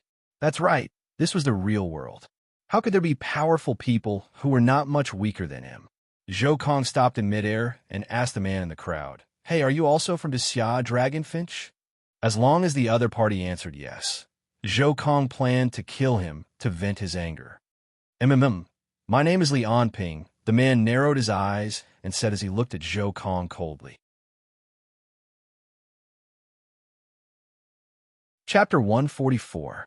Zhou Kong looked at Li Onping under his feet and laughed out loud. You're so unlucky. I'm in a bad mood now, and you're right in front of me. I'm going to twist your head off. It's useless even if you kneel down and apologize now. Li Onping looked at Zhou Kong and threw a punch. When Zhou Kong reacted, the terrifying punch had already brushed past his ear and rushed toward the sky. The huge force even caused him to temporarily lose his hearing. The huge force compressed the air and formed a shockwave. The shockwave went straight to the sky. Wherever it passed, the atmosphere hummed and the glass on the surrounding buildings shattered at the same time. In the sky, the clouds were torn apart, revealing a huge hole with a diameter of more than 100 meters. The dark blue sky was revealed from the hole. Zhou Kong stared blankly at the huge hole in the sky and was speechless. After Li Onping sent out this punch and shattered the glass of the building, the surrounding crowd had already scattered while yelling. Only the dazed Zhou Kong and the cold-faced Li Onping were left on the road. Li Onping swung his fist and said, "What did you say just now? I didn't hear it clearly. Can you say it again?" Zhou Kong gulped and felt his mind go blank. He did not know what to say. The power displayed by his opponent was completely beyond his imagination. It was a power that made him unable to resist at all. He carefully landed and stood in front of Li Onping. After hesitating for a long time, he finally said, "You won't kill me, right?" "Not yet." Li Onping sneered and suddenly turned to look behind Zhou Kong. 100 meters away, Yin Bei, Zhuo Mai, and Tang Weihan looked hesitant. They did not know if they should come over. Li Onping gestured at them with his finger, and the three of them reluctantly walked up.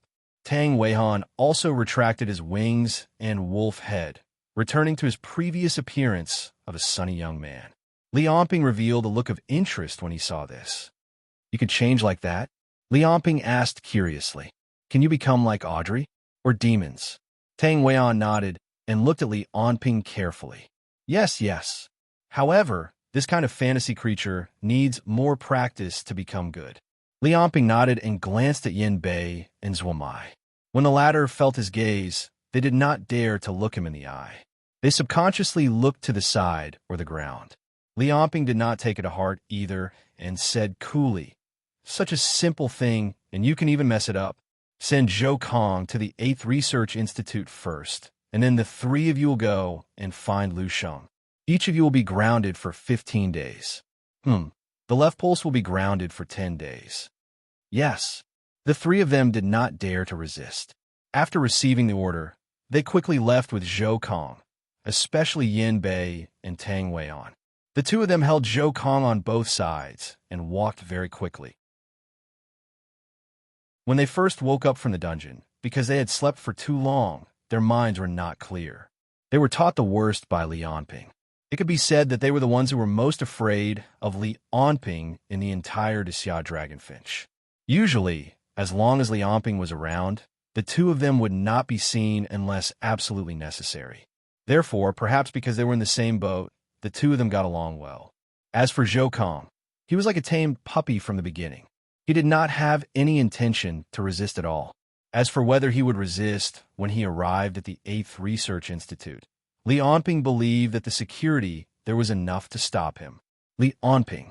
After the three of them left, Xia Yinyin also walked in front of Li Onping. She looked at him seriously and said, "Thank you." Li Onping nodded and turned to leave. Unexpectedly, Xia Yinyin suddenly stopped in front of him and asked, "Are you avoiding me?" "No." Li Onping turned his face away. "Then why haven't you been home recently? How many days has it been since I last saw you?" Xia Yinyin shouted loudly. She looked like a resentful woman who had been neglected for a long time. There were many people in blue and white uniforms on the side. They were the Xia Dragonfinches, people who were in charge of dealing with the aftermath. Some of them were proficient in hypnosis or similar abilities. They were able to erase the memories of most of the witnesses in time. At this time, when they heard Xia Yinyin shout, they could not help but look at Li Onping. In particular, some of the beautiful team members had a bitter look on their faces. However, when Li Onping's gaze swept over them, they immediately turned their heads back and went back to work. That's right. Now that you have so many beautiful women who like you and let you taste them, of course you're not interested in me, Xia Yunyun said faintly. When Li Onping heard Xia Yunyun's words, he said helplessly, I've been very busy recently. If you need anything, give me or Li Qin a call. I promised your grandfather that I'd take care of you. Grandfather again.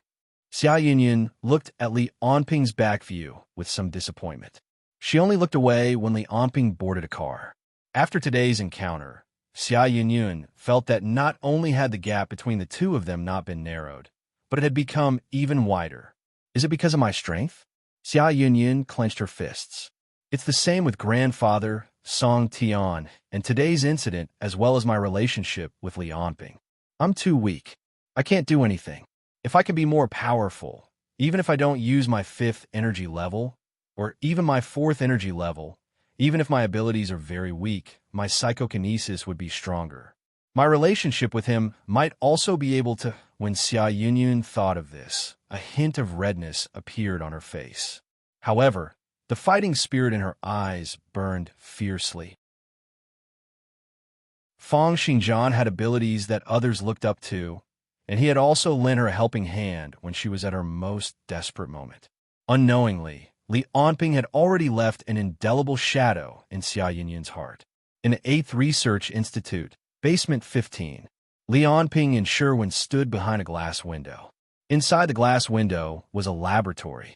Zhou Kong was tied to the laboratory table by layers of restraints, and his consciousness had already sunk into a coma. A group of staff members wearing white coats were surrounding him. All sorts of blood drawing, B-ultrasound, X-rays, and other routine examinations were being carried out. Behind a glass window, Sherwin said excitedly, "This is too amazing. One person actually has 4 types of superpowers. This is really a perfect test subject. Through the cloning of this test subject, our success rate will be greatly increased. Perhaps each of his clones will only inherit 1 or 2 types of superpowers, but the probability of the clones being ability users will be greatly increased. If we can even figure out how he obtained 4 types of superpowers, maybe we can also produce powerful multiple ability users ourselves. All right, doctor, take it slow. The most important thing now is still the cloning matter." Li Onping interrupted who was immersed in his imagination, and brought the problem back to reality. Speed up the cloning process, especially this latest test subject, since his clone body's ability inheritance rate will be the highest. Then use him to replace the previous Kirin Type 1 as the main production model. No problem, Sherwin agreed. On the other hand, Li Onping squinted his eyes and sized up one of the staff members in the laboratory. This person was obviously the leader of the laboratory, but he had brown hair and dark green eyes. Among the black-haired and yellow-skinned Great Xia people, he was particularly eye-catching. "How is he adapting?" Li Onping asked.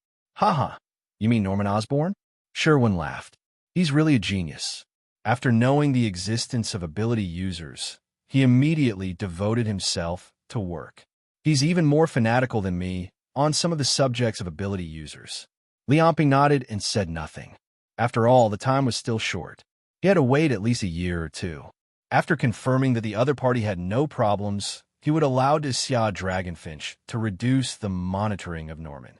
And he heard from Scorpion that the other party had an awakened nephew who had been investigating his uncle's disappearance outside. However, with Li Onping's confidentiality of the 8th Research Institute, it was impossible to find out here without a very high power in Xia, even if it was an ability user. Then Li Onping asked Sherwin about the recent situation of the 8th Research Institute. Sherwin expressed his satisfaction. Whether it was equipment, researchers, resources, or materials, it was sufficient with the support of the Xia Dragonfinch. Especially after Li Onping subdued the Zhang family. He let the Zhang family fully support the research of the 8th Research Institute. With the background of the other 9 great royal families, whether it was Li Onping or Sherwin, they were now completely too rich to spend. The only thing the 8th Research Institute needed now was time and more experimental materials. That night, Li Onping once again harvested a batch of newly completed Kirin Type 1 and walked out of the 8th Research Institute. During this period of accumulation, his physical fitness finally improved slightly again, reaching strength 16. 6. Speed 15. 7. And physical fitness 17. 7. Getting into the car, Li Onping ordered the driver to drive to the Xia Dragonfinch's base. He once again took out a newspaper and scanned through the data of the people being monitored. Li Onping's brain was like a supercomputer, filtering and summarizing the information of the entire Tianjing one by one. 20 minutes later, Li Onping's brain suddenly felt tired. He then remembered that he seemed to have not slept for a week. During this time, he had been monitoring harvesting clones, managing the dragon sparrow guards, contacting the support of the Zhang family, one thing after another. After all, under the pressure of the League of Stars and the Ice Fortress, he dared not relax at all. But even with Li Onping's physique, it was impossible for him to not rest for such a long time. After thinking about it, Li Onping closed his eyes and planned to take a short nap while he was in the car. But with this sleep, Li Onping's entire body suddenly fell into the deepest level of sleep. Wisps of black psyche chi emerged from his back and surged into his brain. In a void of consciousness, Li Onping suddenly opened his eyes. Chapter 145. Li Onping opened his eyes. The cars and tall buildings around him had all disappeared. All he could see was a pure white land and a pure white sky. Everything was white. This is... Li Onping looked at the scene in front of him and slowly recalled. Isn't this the dream that I often had when black first possessed me? Looking at the vast pure white land under his feet, Li Onping frowned. What's going on? Did I enter a dream again? However, Li Onping soon realized that something was wrong. He realized that he could not control his body in this dream. He was like a first-person spectator who could only watch the movements of this body. That's right, it was this body. From the first-person perspective, Li Onping could see the limbs of this body. They were clearly not his, nor were they human limbs. The soles of the feet were like horse hooves, and the arms were covered with black scales. The entire body was a faint black color. Li Onping could not control this black monster-like body. He could only watch this body walk on the ground. Different from the previous dream, Li Onping saw many creatures on the ground this time. Some of them looked like horses, but they had flame-like manes. There were charred marks on their hooves. Some of them looked like lions, but they had bat-like wings and scorpion tails. All the monsters here looked similar to those in the real world. However, each of them had their own differences, making them look like monsters. Along the way, Li Onping saw tens of thousands of such creatures on the ground. It was like a huge gathering of monsters. The only thing they had in common was that the surface of their bodies was more or less a faint black color. Li Onping watched this black body walk on the ground. No matter what kind of creatures it met, they would all show complete submission to this body. This body also showed an attitude of taking whatever it wanted from the monsters on the ground. Facing the monsters that were kneeling on the ground, he would sometimes ignore them. Sometimes he would reach out and pull out a piece of the monster's heart and eat it. Sometimes he would tear off a big piece of flesh and chew on it. However, even if he tore their companions into pieces right in front of them, none of the monsters dared to resist. This body was like the king of this land. All the creatures on the ground were his food, and he could harvest them as he wished. There's no way to affect this body. Is this really a dream? Or is this someone's memory? Li Onping thought of the creature that had been sleeping for a very long time. He was speechless. Therefore, he just watched and realized that the owner of this body seemed to be doing all his actions aimlessly. Black, is that you? Is this your memories? Memory, Li Onping shouted in his consciousness world. Suddenly, he felt his heart clench. The entire world had shattered, and there was no longer any white land or monsters. Li Onping was already in a stretch of starry sky. Under his feet, a blue planet was rotating slowly. Before Li Onping could react, he felt an intense summoning coming from the bottom of his feet. It was like the summoning of his own kind. Unable to hold back the waves of palpitation in his heart, Li Onping charged toward the planet under his feet with a single thought. After passing through the dissipation layer, stratosphere, and troposphere, A stretch of land that he could not see the end of appeared before Li Onping. Looking at the strange yet familiar appearance of the land, Li Onping mumbled, "This is the Western land?" At the next moment, Li Onping's descending speed increased once again. In the blink of an eye, he arrived above a small town. This small town was surrounded by mountains and rivers, and the scenery was beautiful. It was clear that it was a good place to cultivate one's nature and relax one's body. However, the current small town was completely different from how it usually was. There were surging flames and astonishing explosions everywhere. The streets were filled with frantic people with blonde hair and blue eyes. Behind the crowd was a group of strange people who were pitch black in color and moved with great agility. Not only were these strange people fast and powerful, but the most terrifying thing was that each time they caught up with a person, they would push that person to the ground and start biting them. They were eating people. The entire small town was like hell, and Li Onping was extremely shocked. He wanted to move his body to kill those people who were eating people. However, he realized that when he charged over, it was like a lump of air. He passed through the strange people's bodies easily, and he was unable to do anything to them. Meanwhile, there were fewer and fewer living people in the small town. Ordinary firearms and cold weapons were unable to stop the strange people's attacks at all. In the blink of an eye, there were only over 30 living people left in the small town. What was even more terrifying was that almost all the people who had been killed by the strange people stood up and turned into those strange people, continuing to chase after the humans. Right now, the remaining over 30 living people in the small town were gathered in a church. They had locked the church's doors, trying to fend off the thousands of strange people outside. However, it was obvious that even they themselves thought that this was impossible. Most of the people's eyes were filled with despair. Some of them knelt on the ground, praying to the heavens to save them. Just when Li Onping thought that these more than 30 people were dead for sure, two figures flew over from the sky. The one in front was a white-haired man. When he saw the thousands of strange people under his feet, he waved one hand. A shocking scene happened.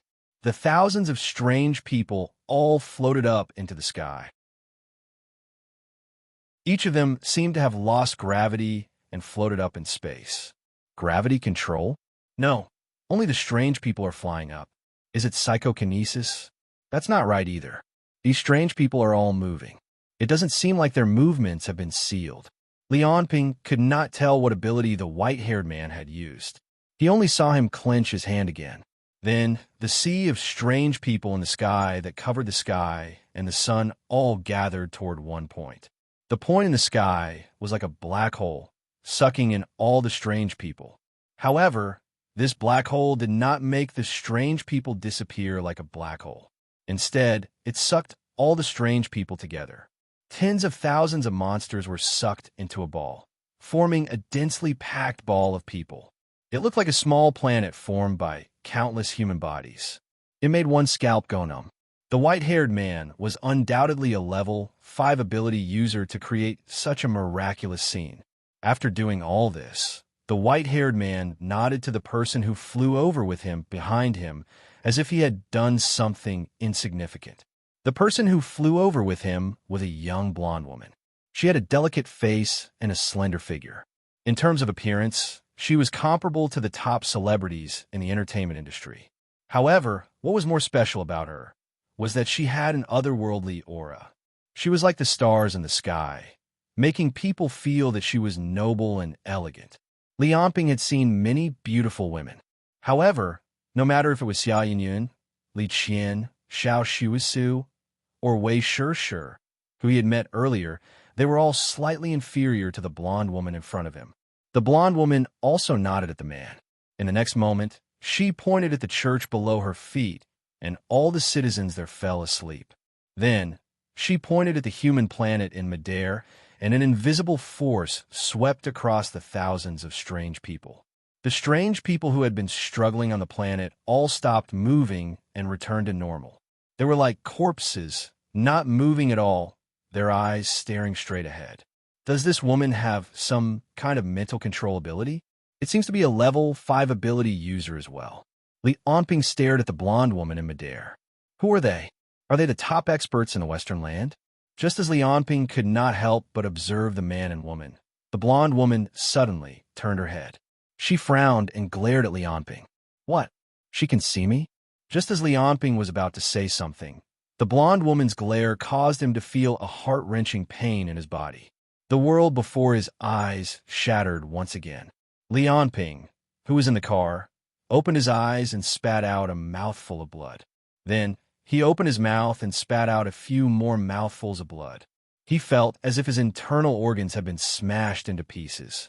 The driver stopped the car immediately and made a call anxiously. At the same time, he asked Lianping, "Sir, are you all right? I'll call the infirmary right now." "There's no need." Lianping waved his hand. His internal organs had already recovered under the effects of his ultra-rapid regeneration ability. However, he still remembered everything that had happened in the dream earlier very clearly. However, was everything that had happened earlier really a dream? The woman's attack on him had truly affected his body. Lianping could not wait to verify if this was a dream or not. Also, did that woman use a mental attack to hurt him? Lianping had encountered many ability users who could use mental attacks, but their abilities were all ineffective against him. Even someone as strong as Xia Laikong, who was a level 5 ability user, could not directly affect Lianping's brain with his illusion ability. Lianping felt that it was time to test how resistant he was to mental attacks. What Lianping did not know was that if it was not for the fact that his soul was not in his body, that blonde woman's mental attack would not have been able to hurt him at all. His body was already different from humans. He was naturally immune to all mental attacks. On the other side, in the distant western continent, after the blonde woman repelled Lianping with a single attack, the white-haired man beside him said in surprise, "Alliance leader, I sense your energy fluctuation. Is there a problem?" "Nothing, it's just a peeping ant. It should be dead by now." The blonde woman said arrogantly, "Bring these monsters back to base 25. I still need to go support Yulia." "Understood." The man bowed and replied.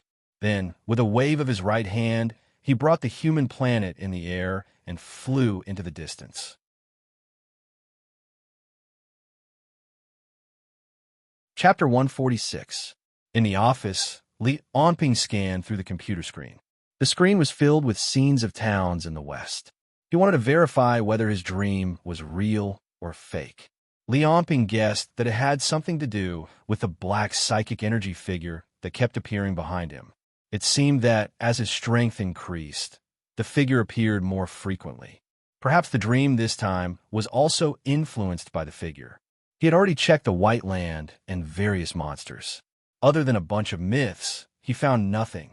Therefore, he set his sights on the small town he saw in his dream. With his superb memory, Lianping memorized all the scenes of the small town in his mind. Then he searched the internet based on these scenes, try to find this small town in reality.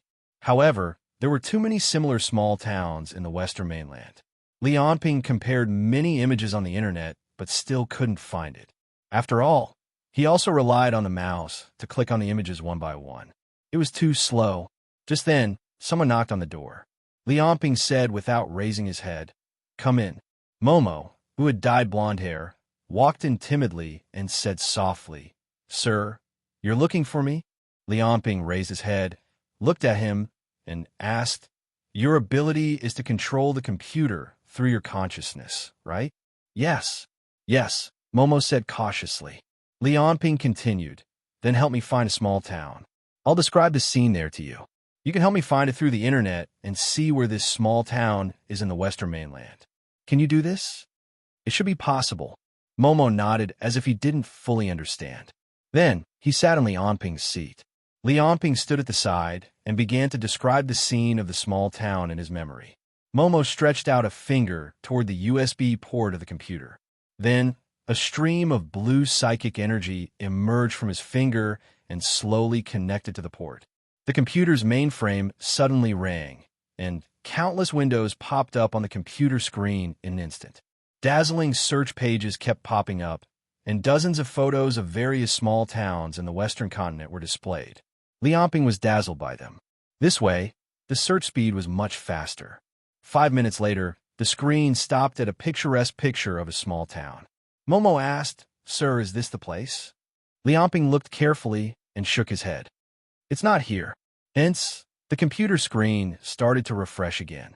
This time, it did not even jump out of the window. Instead, countless numbers of data kept popping up. With Liamping's ordinary computer skills, he could no longer understand what Momo was doing. In the next half an hour, Momo showed Liamping photos of more than 10 towns. However, Liamping denied all of them. Is it really a dream? Liamping thought, but if it was really a dream, why would my body be injured in reality? Could it be an ability user who can attack me in my dreams? But how did he know that I had a dream of a white land? Is it a coincidence?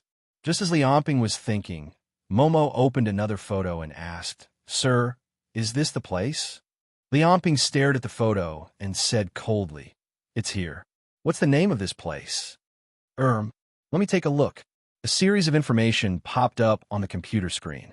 Momo read, "This is a small town near the western coast of the Amis Federation. It's called Taiguz. It's a popular tourist town in the area."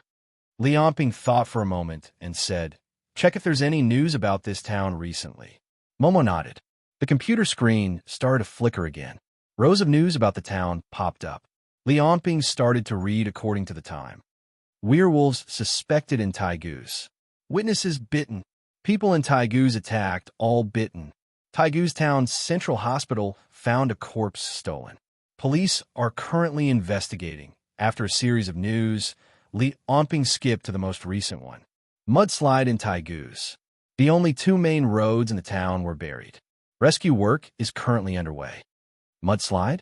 Normal people would not feel anything after reading the news. But Liamping connected it to the things in his dream and found something fishy.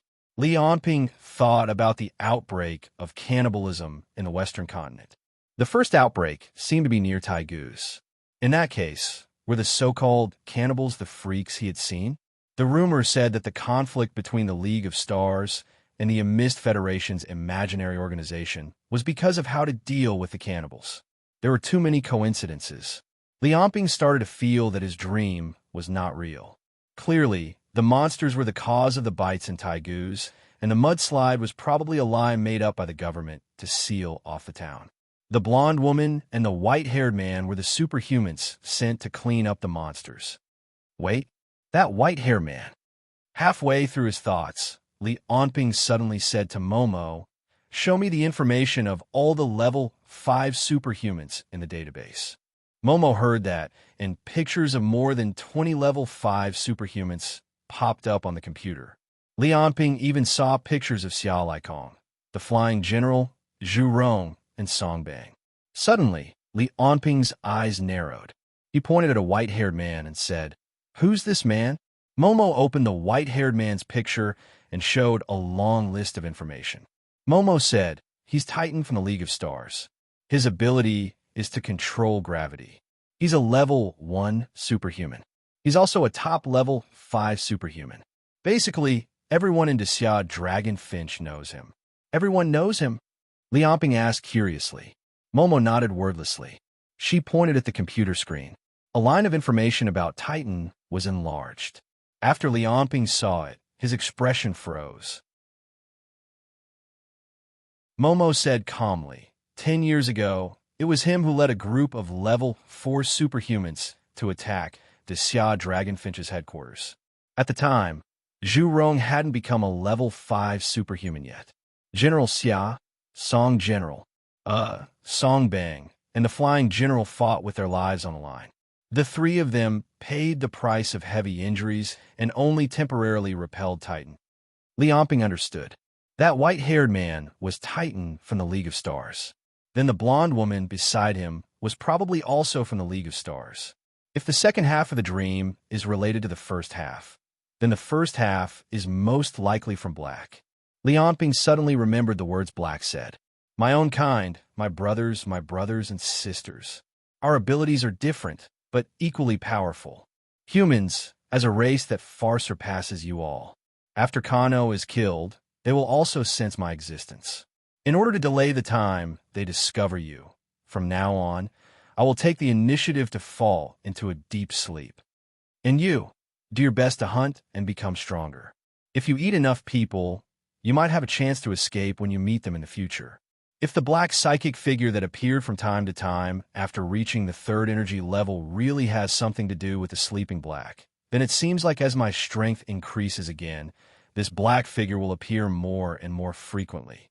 Meanwhile, the dream this time might also have something to do with him. The white continent, the black monster, the first half of the dream was too similar to Black's memories or thoughts. The second half, however, seemed to have been inspired by his kind. It presented an out-of-body state, crossing the sea in an instant and arriving at the western continent. Black said that his kind would come looking for him. Did they come from the western continent? Li Onping recalled the summoning he felt in the dream. Were they the companions that Black had mentioned? Were they the companions that were looking for him? To be able to summon him from so far away, these monsters' abilities were indeed beyond imagination. Li Onping thought of those man-eating monsters and their abnormal bodies. He felt that even if these monsters were not Black's companions, they were probably created by his companions. And Titan and the blonde woman were obviously dealing with these things. Titan, as a level 5 ability user, was sent to do this kind of thing. It showed that the League of Stars valued these monsters. Li Onping knew his own ability too well, and because of that, he was very afraid of Black's so-called companions. Fortunately, the Western continent was the territory of other countries, and also the main area of influence of the League of Stars. This also made Li Onping think of why there was no news from the League of Stars after he extinguished Bruman's arrogance.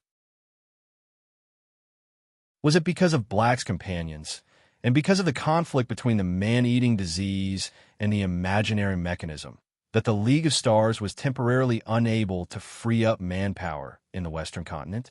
Li Onping guessed. However, these things were just Li Onping's guesses, and there was not enough evidence. Regardless of whether the League of Stars was temporarily unable to free up manpower, he needed to hurry. Originally, I only wanted to catch the unspecialized, but it seems that those organized can't be let go so easily, Li Onping thought. And my body's resistance to mental attacks also needs to be tested. I've always been immune to mental attacks. Why could that woman hurt me? This needs to be studied carefully. I need more time to monitor the situation. Thinking of this, Li Onping looked at Momo and said, Momo, your ability is very useful. I need it very much. Go find Li Qian later. I want you to help me set up an intelligence network. Me? Momo pointed at himself and hurriedly said, Really? You just need to obey. With your ability, you can do it. Li Onping patted him on the shoulder and said, Let's go. Find Li Qian and come together.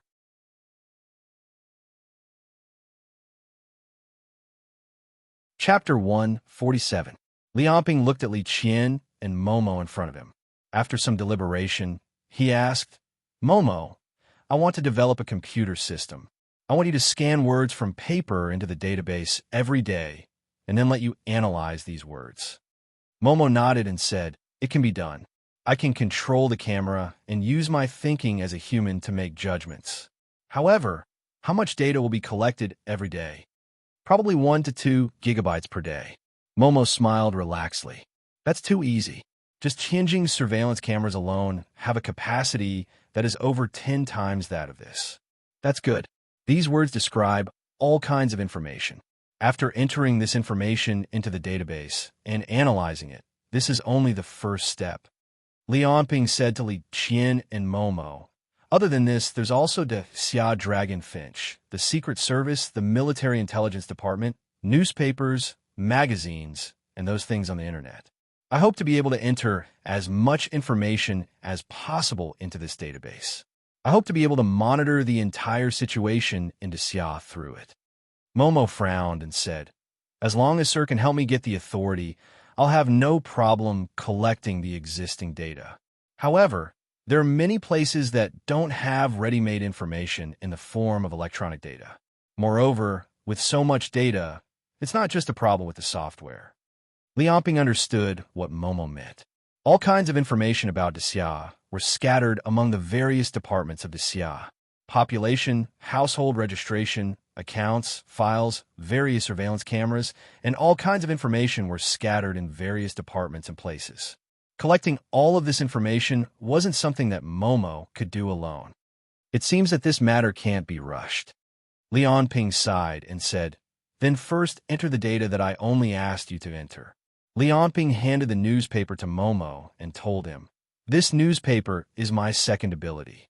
There will be new information on it every day. What you need to do is to enter it in real time. If you need any equipment, just send an email to me."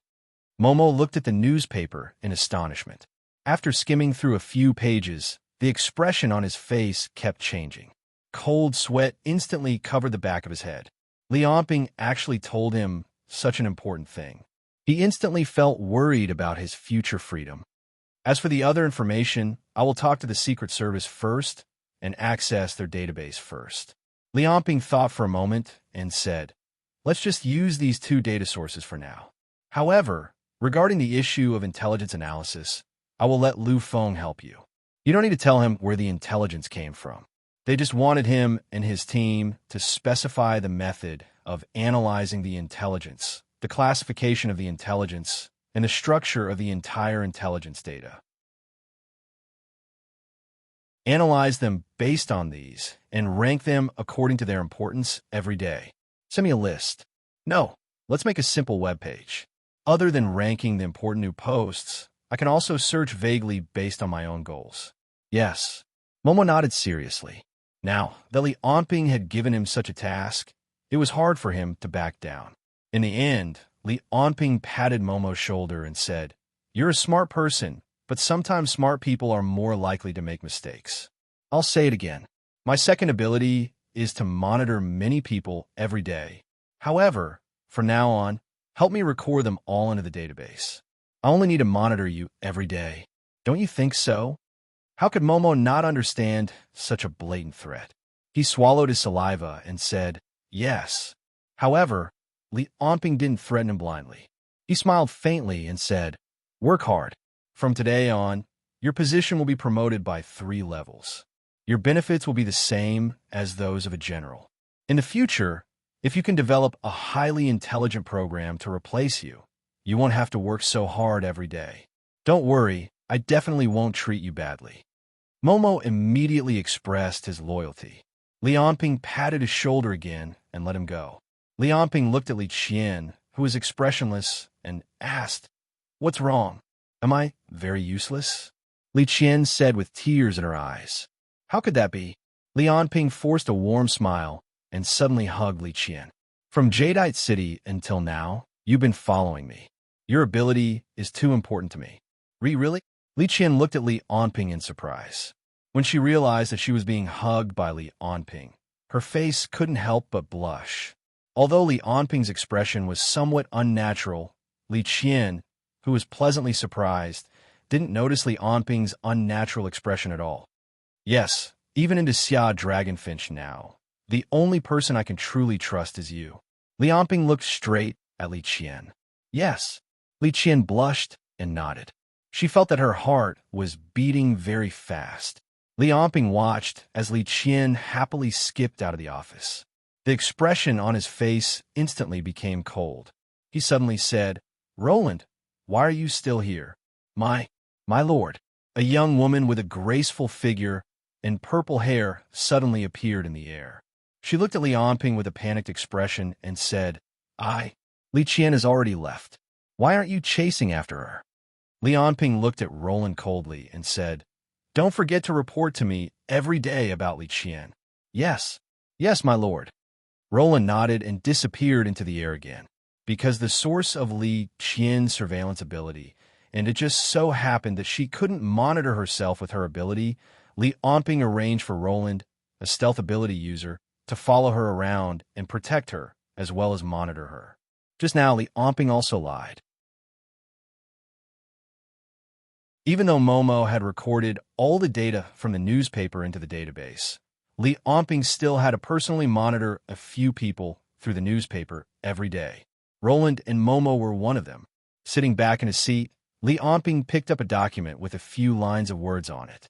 One of the lines was Li Qian's emotional assessment report.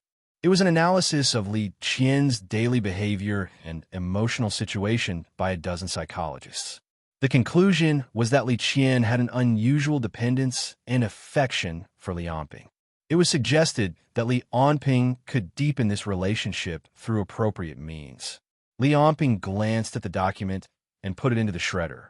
Sorry, Li Qian, but in order to obtain the strongest power, in order to build the world I want, I need a perfect intelligence network, one that can even cover the entire planet one day and let me know everything that happens in this society.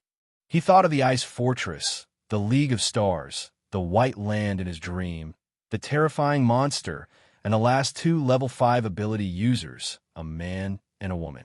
Li Anping's sense of urgency grew heavier and heavier. A few days later, on the 21st underground floor of the 8th Research Institute, which was also the lowest floor, a giant metal pillar more than 3 meters thick stood in the middle of the room.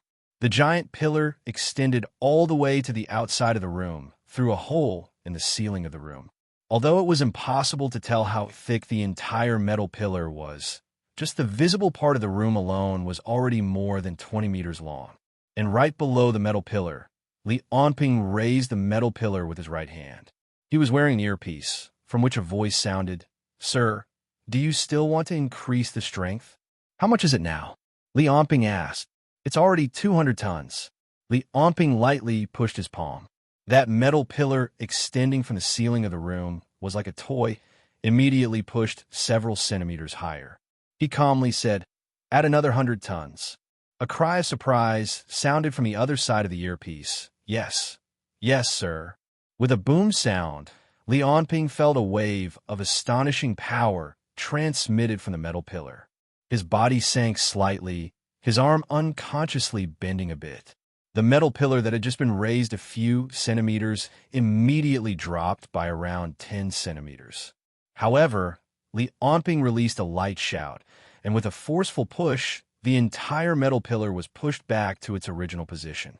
Using only one hand to lift such a heavy object, Li Anping felt like he was still far from reaching his limit. He secretly sighed to himself that he had made the right choice in getting someone to build this room. Now that he wanted to train a little, it was not something that could be satisfied with ordinary equipment. Just as Li Anping was about to increase the weight, a voice sounded from the earpiece again. "Sir, Mr. Wei said that the guests you invited have arrived. They are waiting for you in reception room 21. "Oh, tell them that I'll be right there." After saying that, Li Anping exhaled. Then, with a forceful push with his right hand, the entire metal pillar flew up into the air, and he left in an instant. Following that, the metal pillar fell from midair with a loud boom. The ground where it fell had caved in completely. In the reception room, 3 young people were waiting anxiously. Suddenly, a loud boom came from beneath their feet, giving them a fright. "What's wrong? Did it explode? Could it be that someone is fighting their way in?" The people from the League of Stars are fighting their way in? Just as the 3 of them were panicking, Li Anping pushed open the door to the reception room and walked in. Seeing the 3 of them, he smiled faintly and said, "Sorry, I was just training a little. Did I scare you guys?"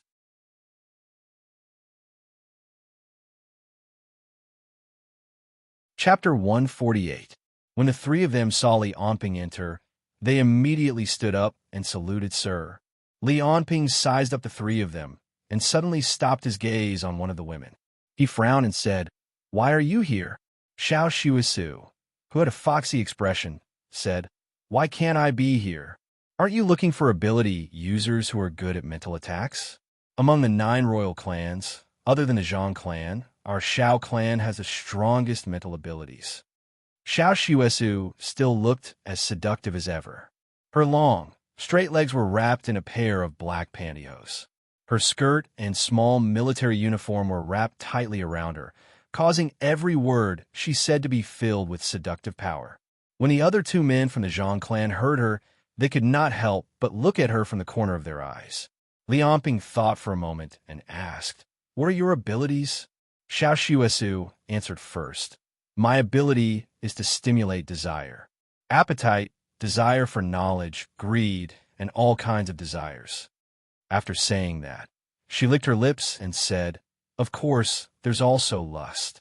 The other man looked at Xiao Shuesu and swallowed his saliva. He continued, "We are all ability users from the Zhang clan. Our ability is to forget.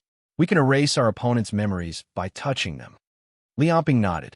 Ever since he planned to test his body's resistance to mental attacks, the three people in front of him were already the fourth wave.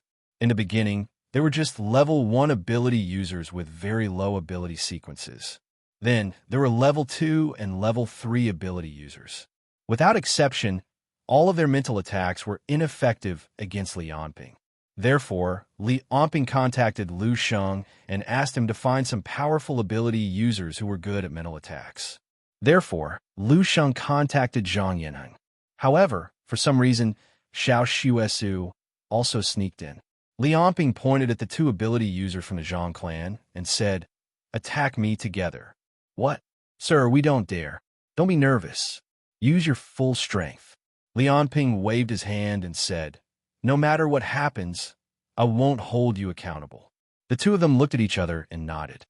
"Then, sir, let's begin." Liamping nodded. He turned his back to them and said, "Come on, don't be nervous. Use your full strength." The 2 of them walked up, one on each side, and put their hands on Liamping's shoulders. 2 streams of average psychic force rose from their bodies. They were about to reach the 4th level. However, as their expressions grew more and more serious, Liamping still did not sense any attacks.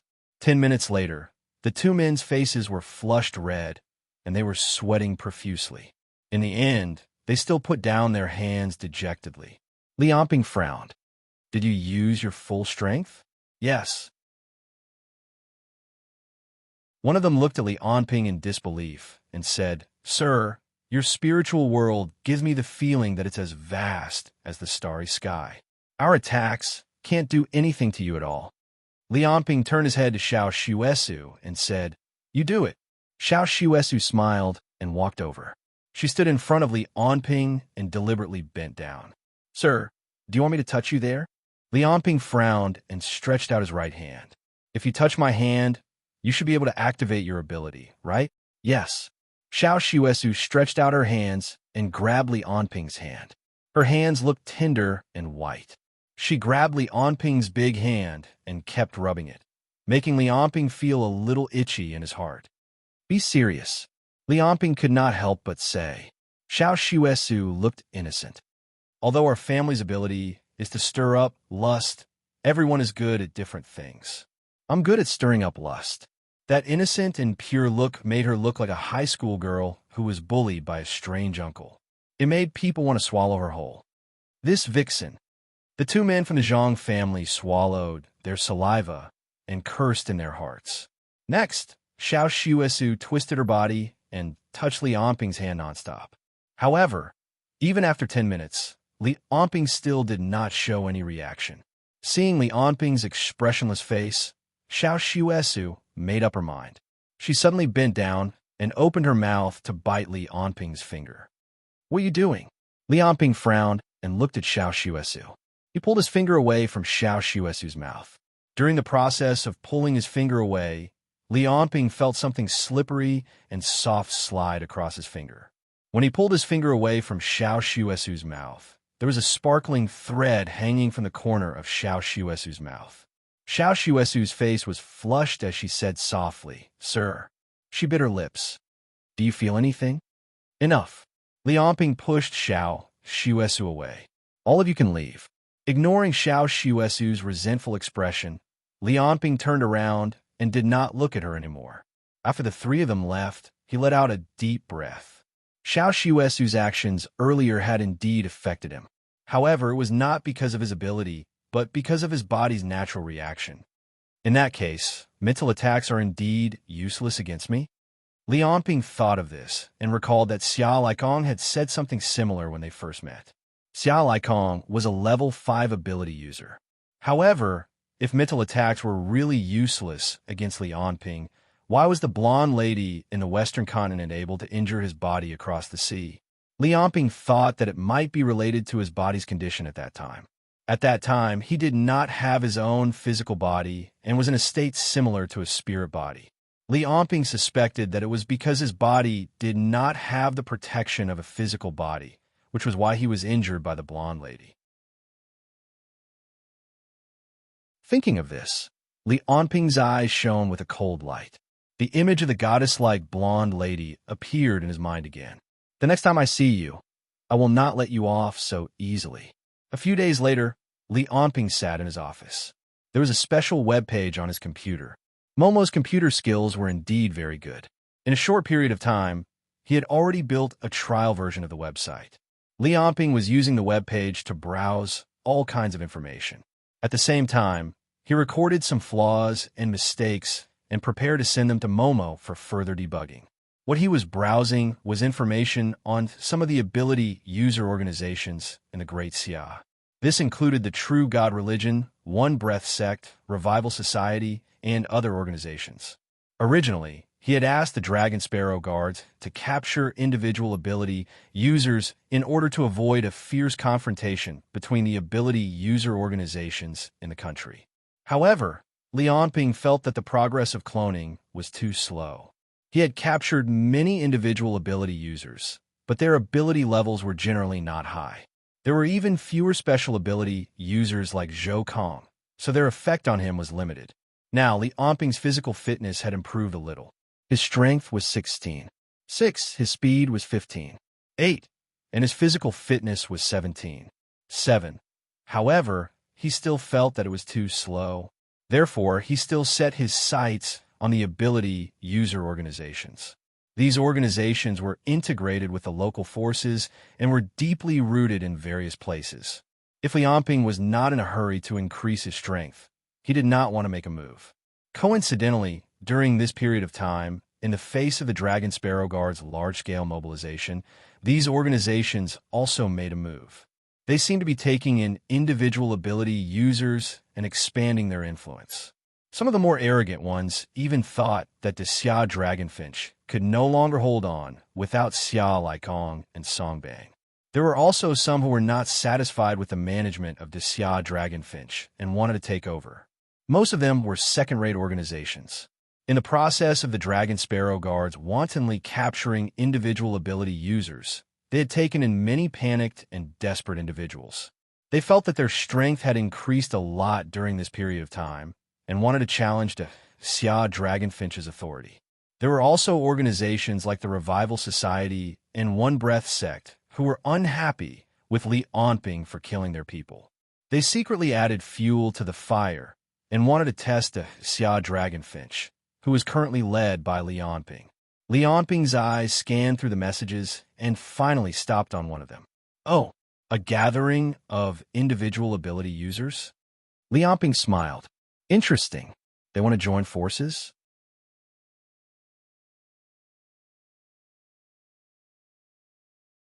Chapter 149. Just as Li Onping was browsing through the information in the office, he suddenly tilted his head and his ears twitched slightly. Li Onping frowned. Then, with a swoosh, he disappeared, leaving behind countless documents that were blown away by a gust of wind. 2 kilometers away, in a convenience store, a middle-aged man with a full beard was holding a young woman hostage. He stood behind the woman, holding a fruit knife in his hand and pressing it against the woman's neck. He shouted loudly, "Go away, all of you! Don't come near me!" In front of the man, a convenience store clerk shouted, "Put her down first. Let's talk things out. We won't arrest you. Just take the money." Beside him, a customer also advised, "Calm down. Don't do anything stupid." However, the middle-aged man who was caught stealing in the convenience store was too nervous. He didn't notice that as long as he escaped, the people around him wouldn't stop him. He just pressed a knife against the woman in front of him and said anxiously, "Get out of my way. Get out of my way, or I'll stab her to death." At this moment, a policeman walked in from the convenience store. He gestured for the people around him to leave. Then, he raised his hands to show that he had no weapons. "Don't worry. I didn't bring anything. Let's talk." When the middle-aged man saw the policeman come in, he became even more nervous. He shouted, "Don't arrest me. Get all the policemen away, or I'll really stab her to death." The middle-aged man, who was agitated, exerted more force in his hand. The tip of the knife pierced the woman's skin and blood flowed out. Ah! The woman screamed and instinctively began to struggle. No! The policeman shouted. However, the woman's scream intensified the middle-aged man's nervousness and agitation. In the struggle, the knife was about to cut the woman's throat. At this critical moment, a gust of wind blew open the convenience store's door and swept through everyone in the store. After a moment of chaos, everyone rushed out of the door again. The policeman opened his eyes that were previously unable to open because of the gust of wind. He saw the woman standing there unharmed while the middle-aged man who stole was lying on the ground, crying out in pain. His legs were twisted at an unnatural angle, as if someone had broken them. On the street 1 kilometer away, Li Anping casually threw the blood-stained fruit knife into the dustbin. What he had done in the convenience store was nothing to him. As his physical fitness grew stronger, his ears could hear more and more things. At first, he was not used to hearing too many phone calls, voices, and all sorts of other noises. But now, he was gradually able to control himself and not pay attention to the voices that he didn't want to hear. Due to the increase in his hearing, he often heard things like robberies, murders, fires, and car accidents. Therefore, he would help him out. This directly caused the crime rate in Tianjin to drop. There were also some rumors about him circulating among the people. However, other than the Xia Dragonfinch's people, no one knew that this was Li Anping's doing. Li Anping himself just happened to be there at the right time. He would help when he encountered it, but he would not take the initiative to find these things to do. After throwing away the fruit knife, Li Anping took out his mobile phone and made a call. "Hello, is this Lu Sheng?" "It's me, sir," Lu Sheng replied. "What's the matter, sir?" There's something I need to send a few people to do," Li Anping said calmly. "Tang Weian, Yin Bei, Audrey, and Zwamai at the base." "Tang Weian, Yin Bei was grounded by you last time. He hasn't come out yet. I was released by you 3 days ago to carry out mission. Audrey is still training." That's right. Tell Yin Bei to come out as well. Add Audrey, Yang Guang, and Sun Hao. I want them to carry out a mission." Li Anping thought for a moment. "Tell them to come to my office in the afternoon. I'll talk to them personally. As for Tang Weian, it's a waste to use his ability purely for combat. Tell Lu Feng to train him." 3 days later, at the train station in Hongshan Town, south of Xia, a train had just arrived at the station when 4 men and women with different appearances got off. Their unique auras quickly attracted the attention of the people on the platform. Soon, a few men hurriedly went to report. Similar situations had happened too many times in the past 2 weeks. This was because a metahuman gathering was going to be held this weekend. It was estimated that over 300 metahumans would arrive at Hongshan Town. Right now, in a villa on the outskirts of Hongshan Town, there were more than 10 people gathered together to discuss the arrangements for this gathering. Sitting at the head of the table was a one-eyed old man. He was the only metahuman family in Hongshan Town, the head of the Yu family, Yushan. He was also the head of the strongest metahuman organization around Hongshan Town, the Five Lakes Alliance. Recently, because the Xia Dragonfinch had been wantonly capturing metahumans, the various metahuman organizations had taken the opportunity to recruit many members. The Five Lakes Alliance was the same. The number of level 3 metahumans in their organization had increased by more than 10. Because of this, their strength had increased greatly. In addition, Hongshan Town was located in the south of Xia. The government's strength was much weaker than the north. Recently, the Yu family had even gotten into a conflict with the local government. For the time being, no one could control them. This had increased the arrogance of the Yu family and the Five Lakes Alliance. Therefore, the Five Lakes Alliance's head, Yushan, felt that his strength had increased greatly. In order to recruit more metahumans to join him, he secretly held this gathering. He claimed that he wanted to unite all metahumans to resist the Xia Dragonfinch and the great demon Li Anping's oppression. Yushan smiled and said to the 10 metahumans on the ground, "Today, this old man would like to first thank everyone for participating in this grand event. Ever since Xia Dragonfinch was taken over by the great demon Lianping, those sparrow guards have been tyrannical everywhere. They have indiscriminately killed and captured many metahuman brothers.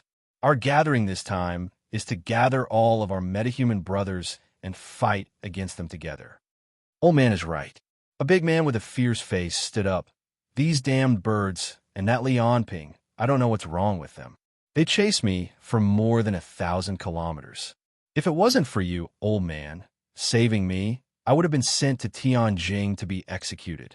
In short, wherever you point, I, Tu Xiong, will follow you. The whole scene was stirred up. The metahumans below were all recently joined the Yu family. At this moment, they all stood up to show their loyalty to Yushan, patting their chests. Yushan nodded his head in satisfaction. At this time, he had purposely communicated with the metahumans under him before the gathering started. This was to prevent any mistakes from happening. According to the statistics of his subordinates, the number of metahumans who had come to Hongshan Town was still increasing. Thinking about the hundreds of metahumans, if any mistakes were to happen during the meeting, even if Yushan was a level 4 metahuman, he might not be able to suppress them.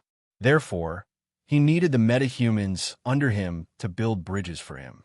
They would be his chess pieces to encourage the other metahumans. At that time, if the Yu family could recruit another 50 or even 100 metahumans, how great would their power be? Not to mention Hongshan Town. Even in the entire South, the Yu family would become the strongest metahuman family. Even Yushan felt that if he had so many metahumans under him, perhaps even the 9 great royal families wouldn't be able to compare to him. His confidence swelled like never before. This was very normal. Before seeing a level 5 metahuman, before seeing the hopeless difference in strength, all metahumans were very confident in themselves. This was especially true for metahumans like Yushan, who had been holed up in the mountains and hadn't seen the world. He looked at the 20 metahumans under him. His intentions are useful. Yushan and the middle-aged man beside him looked at each other and nodded their heads in satisfaction. This was the envoy sent by the One Chi sect. His name was Huang Xia. This time, it was because he had received the One Chi sect support that Yushan dared to openly oppose the Xia Dragonfinch. After all, the One Chi sect was the country's top metahuman organization, and the Xia Dragonfinch didn't have any level 5 metahumans.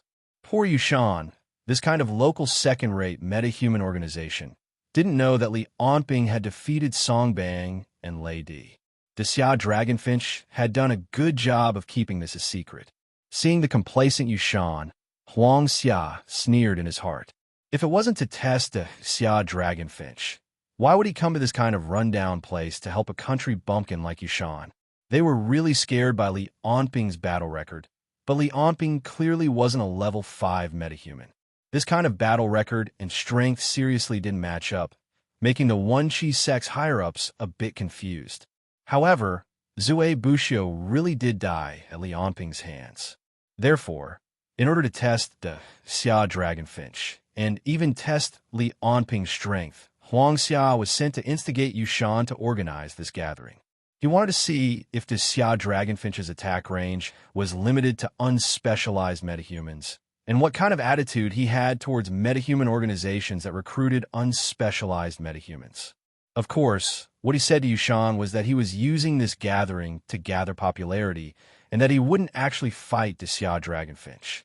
The reason why he wanted Yushan to do this was because the One Chi sect's big tree attracted the wind. Using the 5 Lakes Alliance to find people, and then later on using the 5 Lakes Alliance as an outside organization of the One Chi sect. This wasn't a lie. After all, if the Xia Dragonfinch didn't interfere, the One Chi sect really did plan to do this. For Yushan, who had long wanted to take the next step and always felt that Hongshan was too small, especially with the recent expansion of his power and ambition, this was a perfect fit.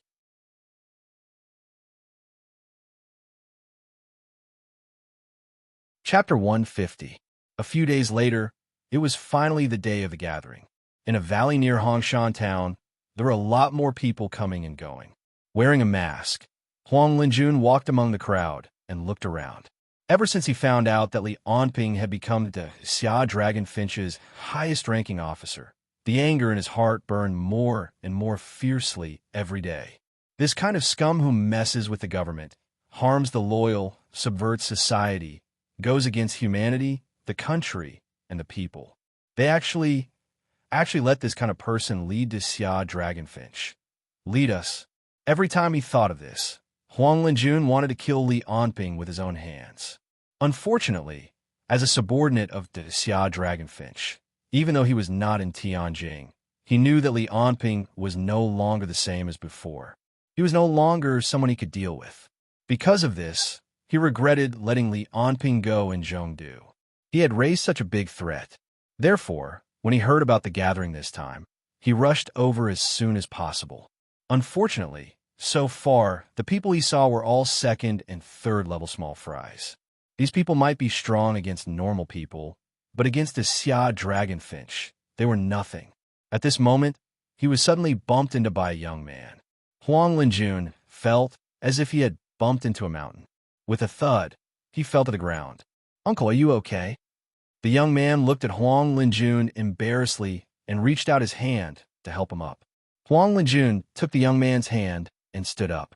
He stared at the young man's face. He thought to himself, according to his psychokinesis, he's only third level, but his physical fitness is quite high. After all, I've been training for a long time.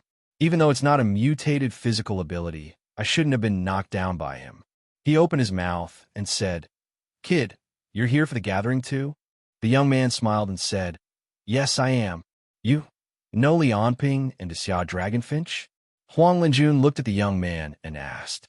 Because the young man looked like a high school student, he asked this question. "Yes." The young man nodded seriously, his eyes filled with disgust. "I've heard a lot of rumors about them recently. What an annoying, evil organization. I want to bring down Li Onping and his Xia Dragonfinch. This is to uphold justice. This is also the significance of the ability that God gave me. Righteous." Huang Linjun's eyes were a little absent-minded, but he immediately reacted. He looked deeply at the youth and left without saying anything. On the other hand, the young man continued to follow closely behind Huang Linjun, laughing as he said, "Uncle, are you very familiar with the circle of ability users? This time, I lied to my mother that there was a makeup class at school, so I escaped." He hadn't come into contact with any superhumans before. "Can you tell me about it?" He did not care whether Huang Linjun was paying attention to him or not, and introduced himself to Huang Linjun. It turned out that he was from Qilin City and was a high school sophomore. He awakened his superpower when he was in middle school. After that, he researched superpowers on his own. In Qilin City, he did some chivalrous things like saving people and disaster relief. He even gave himself a nickname, Jin Guang. Because he had recently gotten to know a few lone espers and knew about this gathering, he hurried over. He wanted to contribute to the elimination of the great demon, Li Onping. Naive kid, Huang Linjun thought, but he was happy that Li Onping's reputation was so bad now. So what if you're powerful? Now, all the ability users in the country know that you're a great demon. They'll gang up on you. Let's see how long you can last. Huang Linjun thought of this and could not help but smile. "Uncle, what are you smiling about?" The young man, Jin Guang, did not wait for Huang Linjun's answer. He suddenly turned his head and said, "Uncle, look, it's starting." A few dozen meters away, everyone in the valley gathered in front of a high platform. A one-eyed old man slowly walked up. Seeing this, Huang Linjun and Jin Guang hurried up. There were more than 300 people gathered below the platform. Most of them were ability users, and a small number of them were ordinary people who came with the ability users. Yushan looked at the crowd below and coughed. He picked up the microphone and said, "Everyone, we're all ability users, so I'll get straight to the point. Recently, the Xia Dragonfinch has been ruthless. He's been capturing isolated ability users, restricting their freedom, and even executing them in private. This kind of behavior is really infuriating.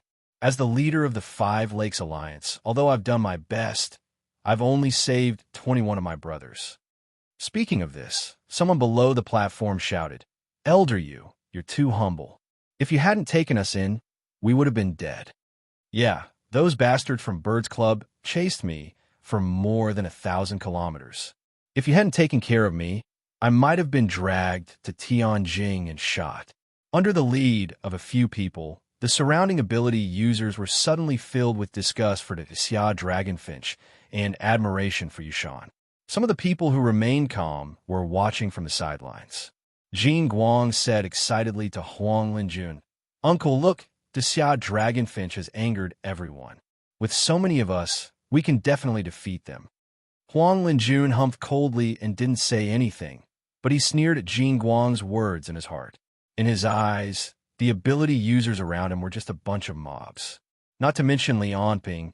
Even if the Dragon Sparrow Guard sent a few level 4 ability users, they would be able to wipe them out. They weren't soldiers at all. They were just ordinary people with superpowers. Whether it was their mentality, skills, or knowledge, they were just ordinary people. Yushan didn't stop talking on the platform. He was a good talker, and he was an expert at making the atmosphere more lively. In addition, there were more than 20 ability users under him who kept talking, so the atmosphere became more and more lively. Yushan even suggested that the Five Lakes Alliance should take the lead and establish a Hongshan Alliance. Everyone present should unite together and resist the Xia Dragonfinch's oppression, taking in all the unaffiliated people who were being hunted down. Some people agreed, some expressed that they would consider it, and some people already had thoughts of leaving. Jin Guang asked Huang Linjun, "Uncle, are you going to participate? I also want to participate in the Hongshan Alliance, but I still have to study. What should I do?" Huang Linjun said disdainfully, "Idiot, what's the point of participating in this kind of thing?" A large man on the side heard what Huang Linjun said to Jin Guang and immediately glared at him. "Old man, how can you say that?" Huang Linjun couldn't be bothered with him. Jin Guang looked at the impassioned Yushan on the platform and was so excited that his face turned red. He couldn't wait to join the Hongshan Alliance and start a war with the evil Xia Dragonfinch. Someone shouted excitedly, "Brothers, we have so many people.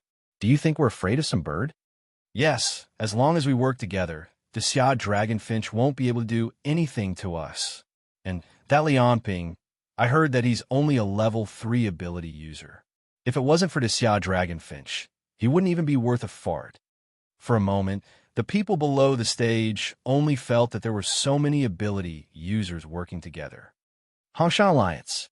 Someone took the lead and shouted, "Hongshan Alliance." Huang Linjun sighed his heart. A bunch of idiots.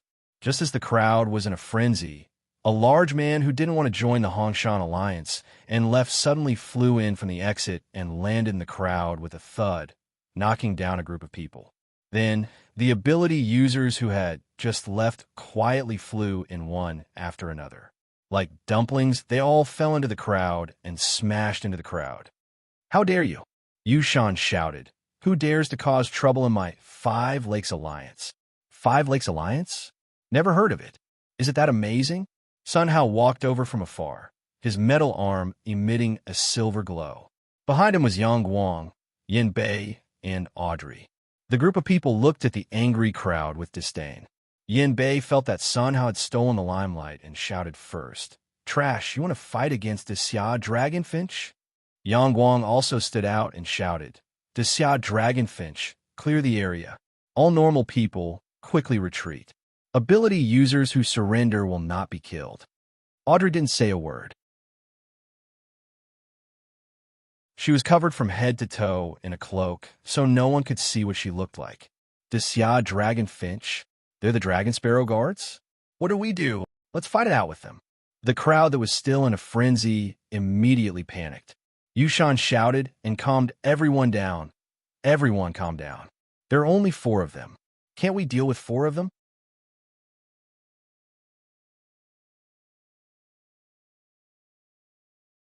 Chapter 151. Saying something like that already shows how ignorant and weak you are. Sun Hao laughed. Lightning flashed all over his body, and he rushed into the crowd. It was like a tiger entering a flock of sheep. Everywhere it passed, bones and tendons were broken, and miserable screams were heard. Just in terms of strength, speed, and and fighting skills, Sun Hao is already above these hundreds of people. Most of these people could not even break Sun Hao's psychic force. Yin Bei, who was standing at the side, laughed maniacally and rushed out as well. He raised his hand and shouted, "Go to hell, you trash!" A huge collapsing force field appeared in his hand, and he was about to shoot it out in the next second. With the power of the collapsing force field, it was enough to kill the hundreds of people in front of him. At this moment, a diamond arm grabbed Yin Bei's wrist tightly. "Do you want to kill everyone here?" Yang Guang shouted. "Did you forget the master's order? Capture them all alive and bring them to Tianjing." "Tisk," Yin Bei snorted. "So troublesome." However, thinking about Li Anping's order, he still put away the collapsing force field and rushed in with the psychic force. However, Yin Bei was a level 4 metahuman. Even if he did not use his power, he could still crush these small fries. On the other side, Yang Guang saw that Yin Bei put away his power and did not stop him. He turned to Audrey and said, "Aren't you going to do anything?" Audrey's body was covered in a cloak, and she did not say anything. Yang Guang knew that she was just that quiet, so he did not say anything. He shouted. Starting from his arms, other than his metal arms and legs, his entire body turned into stone. Then, he stepped out and rushed into the crowd. When he charged in, his destructive power was much greater than Sun Hao's. With his sturdy body and powerful strength, there was nothing he couldn't destroy after a direct collision. In less than a minute, Sun Hao, Yin Bei, and Yang Guang had already killed hundreds of people in front of them. On the stage, Yushan was at a loss as to what to do. He never thought that the huge force that he thought was united would be so weak in front of Sun Hao's group of 4. As level 4 ability users, Sun Hao and the other two's combat power far exceeded his. Originally, he thought that he could rely on these hundreds of low-level ability users to completely crush Sun Hao and the other 3. Who would have thought that the situation would be completely reversed? He asked Huang Xia with a panicked expression, "Sir, what to do? Should we retreat first?" "Trash," Huang Xia sneered in his heart. However, looking at the panicked Yushan, he maintained a smile on his face and said, "Elder Yu, don't worry. This is just the beginning. There are so many people below the stage. Although most of them are not powerful, there's still a few fierce characters who have yet to make their moves. And your 5 Lakes Alliance hasn't gone up yet, right?" As if he was frightened by Huang Xia's calmness, Yushan forced himself to calm down. He ordered his subordinates, "Get Yu Lu and Yu Ping to come over." Below the stage, after a series of sprints, Sun Hao's group finally met a decent opponent. One of the dwarves found Sun Hao, and with a raise of his hand, a gust of cold air rushed towards him. Someone shouted, "It's Little Short Star. This guy is here too. I heard that this guy's cold air can even freeze flames." There's also Hercules. Another person pointed behind Sun Hao.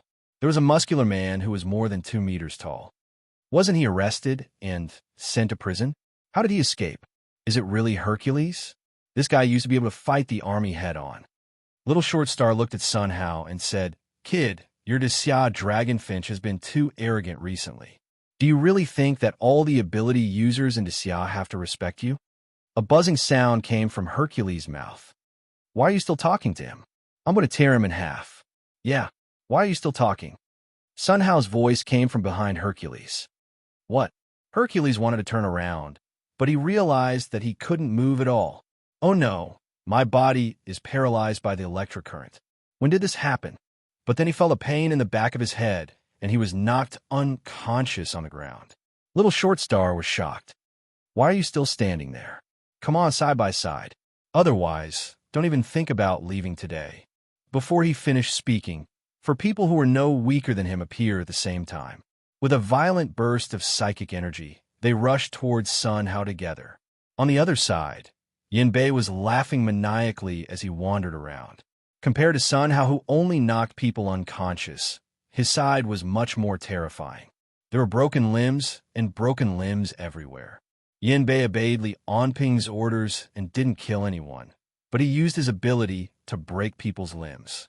Especially the broken parts, they were directly attacked by the force field and turned into powder that was hard to see with the naked eye. It was impossible to connect them back together. "Kid, you're so cruel." A middle-aged man blocked Yin Bei and said angrily, "Let me teach you a lesson." "Me too." An old man walked out from the other side. "This kid is cruel. Who knows how many people he'll kill if we let him out. We have to keep him here. Xia Dragonfinch is really not a good person. Everyone, let's go together. Let him know how powerful we are." Tisk.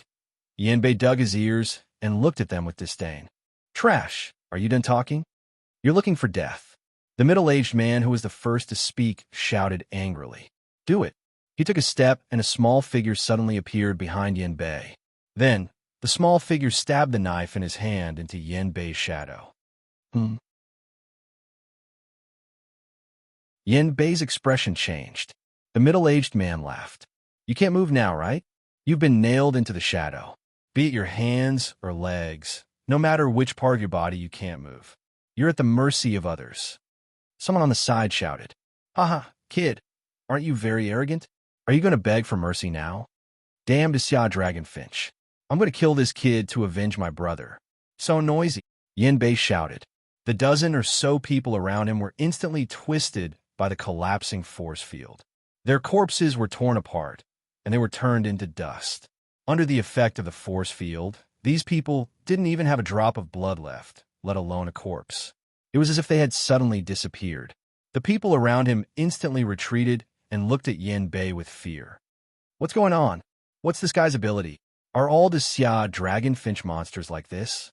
Yin Bei looked at the people around him unhappily and mumbled, "I can't believe you made me kill so many people." Thinking about Li Onping's order, there was a hint of fear in his eyes. With a boom, Yin Bei slammed his palm on the ground. Under the effect of the force field, the ground rumbled violently, and all the people around him were sucked into the mud. Yang Guang looked at Yin Bei, who was far away, and shook his head helplessly. "This guy is still an unstable factor. I should suggest that Sir freeze him again." Then, he turned his head back to face him, and a series of sparks flashed on his diamond head. "Hey, haven't you guys had enough?" A few people were holding guns and machine guns and looking at Yang Guang blankly. After hearing what he said, they were so scared that they ran away. Monster! They were just ordinary people. Yang Guang didn't even bother to chase after them. However, at the same time that they ran away, a few men walked towards Yang Guang. A big man with metal blades on his hands and feet sneered. "The Xia bird, you chased me for more than 1,000 kilometers. Today, I'm going to cut you all into pieces." Another guy with psychic bullets gathered around him said, "Do it, don't let him run away." Then, more than 10 people around him attacked at the same time. Blades, psychic energy, flames, ice, bullets, all kinds of things hit Yang Guang's body. The explosion rose, smoke and dust flew everywhere. He's dead. Even if he's a level 4 ability user, he won't be able to survive after being hit by so many attacks at the same time. That's not enough. We're going to kill all those birds. Just then, the smoke and dust in the center of the explosion dissipated. A cold voice was heard. "Who said they're going to kill all of us?" The diamond-like Yang Guang was still standing in the same place without moving. The uniform on his body had long been destroyed by the explosion. However, there wasn't a single trace left on his diamond-like body. Cold sweat flowed down everyone's heart. The big man who had provoked him earlier had a pale face. He was speechless as he looked at Yang Guang, who was unharmed. Tianjing, 8th Research Institute, Basement 12. With a thought from Lianping, the hundreds of clones around him fell down one after another. They looked like dominoes. Among the clones that fell down, there were Kirin Type 1, Lady Type 1, and Compound Type 1. They were clones obtained from cloning Zhou Kong, who was a compound ability user. Other than that, there were also clones of various bloodline ability users.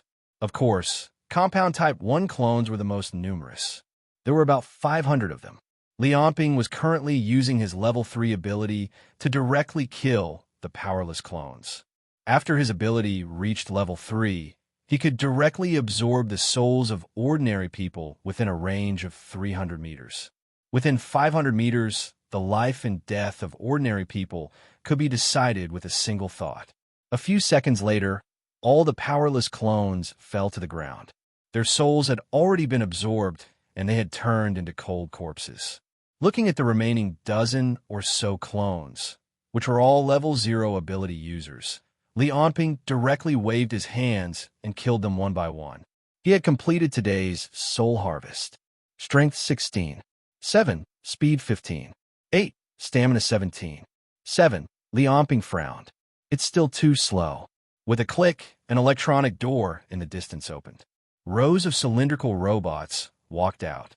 They would transport the bodies of the clones under Li Onping's feet away one by one. After the bodies of the clones were transported away, they would be used to cultivate new clones. On average, the cost of one clone was about 50,000 yuan. Li Onping had to harvest 3,000 clones every day. In other words, Li Onping would spend 150 million yuan every day. This was already the limit, because even with the current Xia Dragonfinch and the Zhang family, spending 150 million yuan every day was already a lot. Otherwise, Li Onping would have to expand the scale of production again. I wonder how Sun Hao's side is doing. I hope he could bring some good materials. Li Onping thought. On one hand, I need more funds. On the other hand, I need to improve the ability user cloning technology. Now, sure, one and the other's technology was still not developed enough. They were completely relying on luck. If they were lucky, there would be more ability users among the clones. If they were unlucky, there might not even be one ability user among the 1,000 clones. Moreover, the highest ability user among the clones was only level 2 and had only appeared once. Also, because these ability users were unable to level up, their lifespans were short. If not for Li Onping's ability to harvest souls, they would really be useless.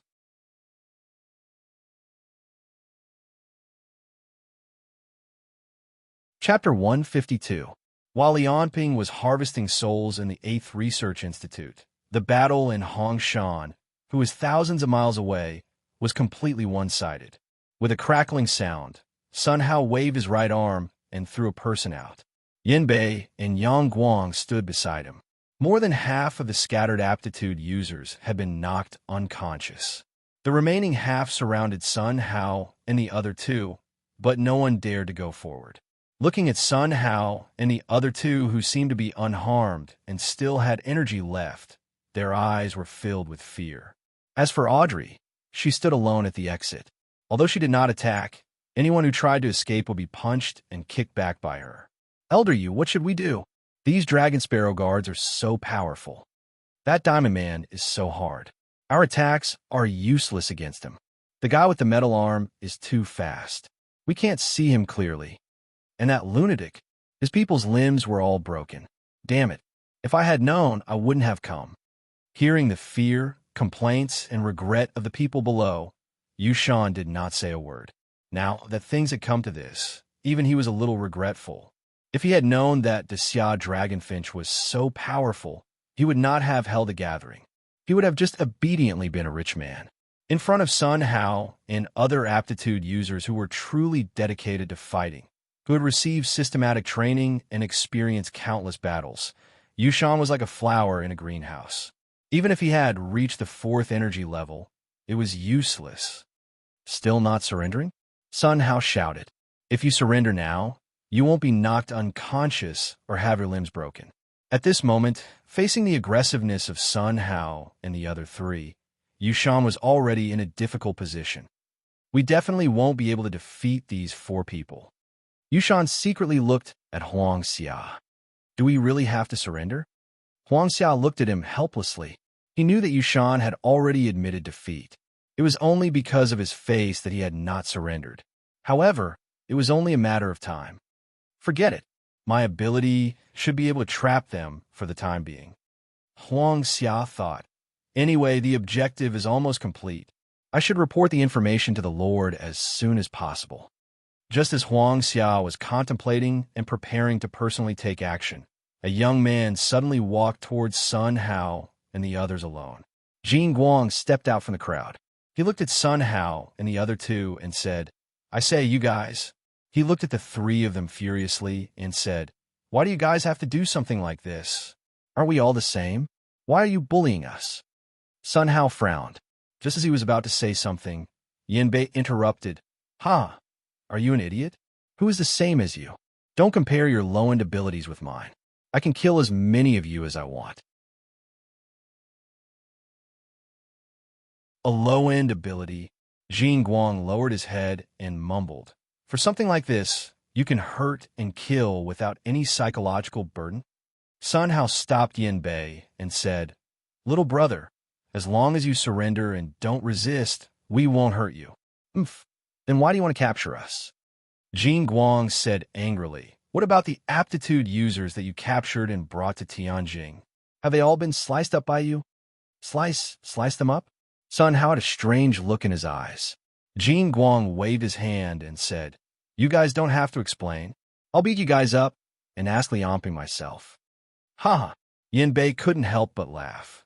Are you joking? You want to look for Liamping? But the word devil is not wrong. Yang Guang said coldly, Yanbei, watch your words. Humph. Yanbei sneered and thought, what a loyal old dog. Uncle, help me hold this. Jin Guang took off his shirt and threw it to Huang Linjun behind him. He let out a breath and looked at Yanbei. You said that the strong ones can kill the weak ones, right? Then why don't you see if I can kill you? Boom. Jin Guang's psychic energy exploded in an instant. His body emitted an infinite amount of light, and a golden flame burned all over his body. The soaring psyche chi continued to overflow from the surface of his body and drifted in the air. The strong psyche chi was not like Qing Chan, who could be controlled by golden light at will. Instead, it completely exceeded the upper limit of golden light's control and overflowed from his body. After all, he was only a level 3 aptitude user. However, this level 3 ability user was no weaker than anyone present in terms of aura alone. When the light disappeared, Jin Guang appeared in front of everyone again. He had turned into a blonde with blue eyes. His hair stood up like a golden flame. Sun Hao squinted and said, Transformation ability? Ever since Jin Guang transformed, the naivety on his face had disappeared, replaced by a cold expression. He clenched his fist and said slowly, After transforming into this state, my strength and speed will increase by about 10 times, and my chi will be limitless. But there's a side effect. In this state, I'll become cold-blooded and I won't hold back. 10 times the speed and strength? And unlimited psychic energy? Sun Hao was shocked. If what he said is true, then his ability is already on the first level. He should be considered an outsider. Yanbei looked at him with disdain. Trash is just trash. Do you think you're different just because you change your appearance? Before he finished speaking, Yanbei raised his hand and created a collapsing space. His target was Jin Guang's arm. He wanted to break Jin Guang's arm. But when the collapsing space appeared, only air was destroyed. Jin Guang left behind a shadow and appeared in front of Yanbei. He pointed at Yanbei's forehead. A huge amount of psychic energy gathered at Jin Guang's fingertip. Be careful. Sun Hao rushed over and pulled Yanbei away before he could react. There was a loud boom. Jin Guang shot out a huge amount of psychic energy from his fingertip. Like a golden shockwave, it created a tunnel that was hundreds of meters long behind Yanbei. It was a wasteful use of psychic energy. He gathered all his psychic energy together and released it at one point. Everyone looked at Jin Guang in shock. They remembered what he had said. Unlimited psychic energy. Is his psychic energy really unlimited? The attack did not stop. When Sun Hao pulled Yanbei away, Yang Guang rushed behind Jin Guang. Unfortunately, Jin Guang's speed had increased by 10 times. After releasing the psychic energy cannon, he could still turn around and open his hand. A huge amount of psychic energy gathered again. A ball of psychic energy the size of a house was thrown out by Jin Guang. The huge explosion engulfed Yang Guang's body. His metal arms and legs were torn apart immediately. When the light from the explosion faded, Yang Guang was half kneeling on the ground. He had lost one of his legs and one of his arms. He could no longer maintain his balance. He had lost his ability to fight. Damn it. If it wasn't for Lady's attack, I wouldn't have been able to use the psychic energy cannon. Jin Guang looked at Sun Hao when he saw that Lei Di had been defeated. He's too fast. Normal psychic energy attacks can't hit him. Thinking of this, Jin Guang raised his hands. A huge amount of psychic energy gathered in his hands. So what if this is the case? With a shout, Jin Guang's hands shook violently. The psychic energy in his hands turned into countless fist-sized bullets and shot towards Sun Hao. Although Sun Hao was fast, he was holding Yin Bei with his left hand. Facing such a concentrated attack, he had to dodge some of the bullets and hit some of them. Yin Bei roared, "Let go of me. I'm going to kill him." Sun Hao did not stop him. His opponent was very strong. He could not hold back. Invisible to the naked eye, waves of electromagnetic force emerged from the depths of his body. Audrey took off her cloak and flew to Yang Guang. She carried it behind Sun Hao and Yin Bei. Jin Guang saw that Sun Hao and the rest were ready. He said to the people behind him, "Everyone, please stay behind me. Otherwise, I won't be able to protect you and might hurt you accidentally." "Understood. Hide behind our little brother. Come on, little hero. You must win against these bad guys." Jin Guang looked over there coldly and said, "It's not too late for you to surrender. My psychic energy is unlimited. If I keep attacking, you won't be able to block it." Sun Hao did not react. Yin Bei activated his ability again. The collapsed space suddenly appeared in front of Jin Guang's chest. Unfortunately, Jin Guang had already dodged when he sensed the hostility. He said coldly, "Since you're still so stubborn, don't blame me." Jin Guang pushed his hands out and shouted loudly. His psychic energy had already gathered into an energy tide that was like a great river, rushing towards Sun Hao and the other three. The four's faces changed. Sun Hao shouted, "Defend with all your strength." Yin Bei, force him back. Boom! Before he could finish his sentence, Yang Guang was already in front of him. Yin Bei continued to attack Jin Guang with his ability. However, Jin Guang's speed and reaction were way above Yin Bei's. Even when he was moving at a high speed, he was still able to attack the three of them with his psychokinesis cannon. Boom, boom, boom, boom, boom. One after another, the psychic cannon hit Sun Hao and the rest. It was as if they were being bombarded by countless planes. 10 minutes later, Yang Guang, Sun Hao, Audrey, and Yin Bei all collapsed on the ground in exhaustion. In order to block Jin Guang's endless psychic attacks, they had almost used up all their psychic energy and stamina. In fact, if Jin Guang had not held back, the violent psychic attacks would have been enough to tear the three of them apart. The casual players at the side were shocked. What kind of joke is this? How can a third level be so strong? What kind of ability is this? He has unlimited psychic energy. That's terrifying. What's there to be afraid of? He's helping us. It's the Xia Dragonfinch's bad luck this time. Jin Guang looked at the four people on the ground and did not know what to do. He just wanted to stop the four of them, but he did not know how to deal with them. Meanwhile, the aptitude users were beaten up badly by Sun Hao, and the rest stood up. Some of them were full of hatred. Kill them. Damn it. Strip them of their clothes. Some of them had greedy eyes. That woman is an angel. Lock him up. Just as Jin Guang was at a loss, Huang Linjun patted him on the shoulder. Kill them. Uncle. Uncle? But if we let them live now, they will only be tortured endlessly. Huang Linjun looked at Sun Hao and the rest viciously. Unfortunately, he was wearing a mask, so no one could see his expression. Moreover, these people are Li Onping's lackeys. Who knows how many aptitude users they have killed? Their deaths are not worth regretting. Okay, Jin Guang nodded and walked towards Sun Hao and the rest.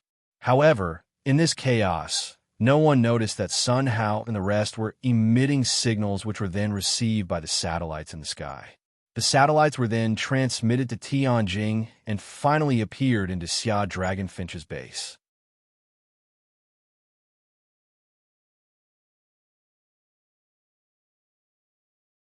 Chapter 153.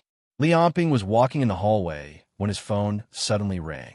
Hello, Lu Sheng? Why are you calling me? There's a problem. Sun Hao and the others sent out a distress signal. Lu Sheng's tone was a little confused. According to their strength, It shouldn't be a problem to take care of Hongshan's people. Can they talk? Lu Sheng replied, yes, but the sound coming from the scene doesn't sound good. Lianping's footsteps stopped. Who is the closest to them? Qin Duo and Scorpion. One is 200 kilometers away. The other is 350 kilometers away. It's too slow. Lianping frowned. Connect me to the other side. Yes.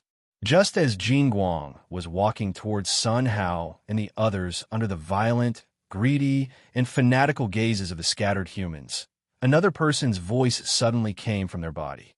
Hello, is anyone there? I'm Lianping. It was a man's calm voice, but it set off endless waves in the scene. Lianping? It's that Lianping. He's here too?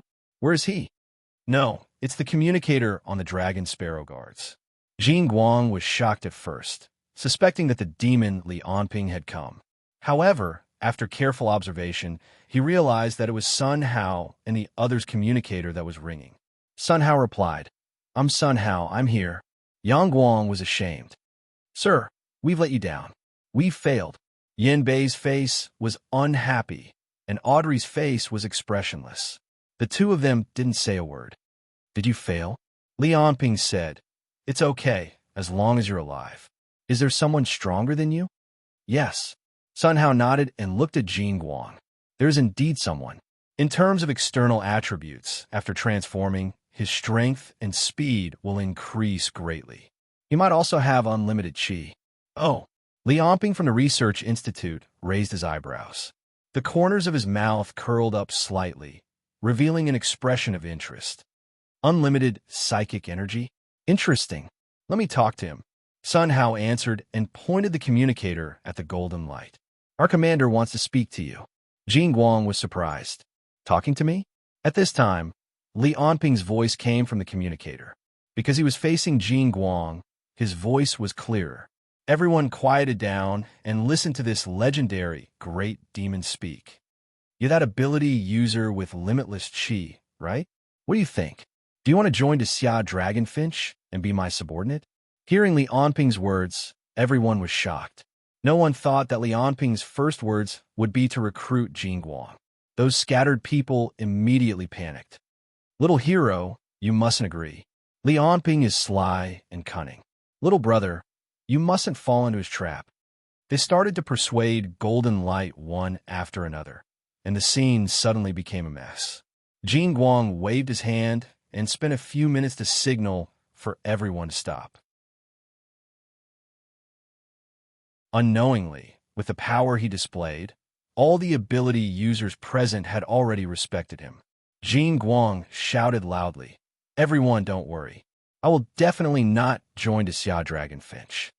He shouted into the communicator, Lianping, I will not join you and be your subordinate. The Xia Dragonfinch is randomly arresting and persecuting ability users. You must stop this evil behavior. I didn't arrest them randomly.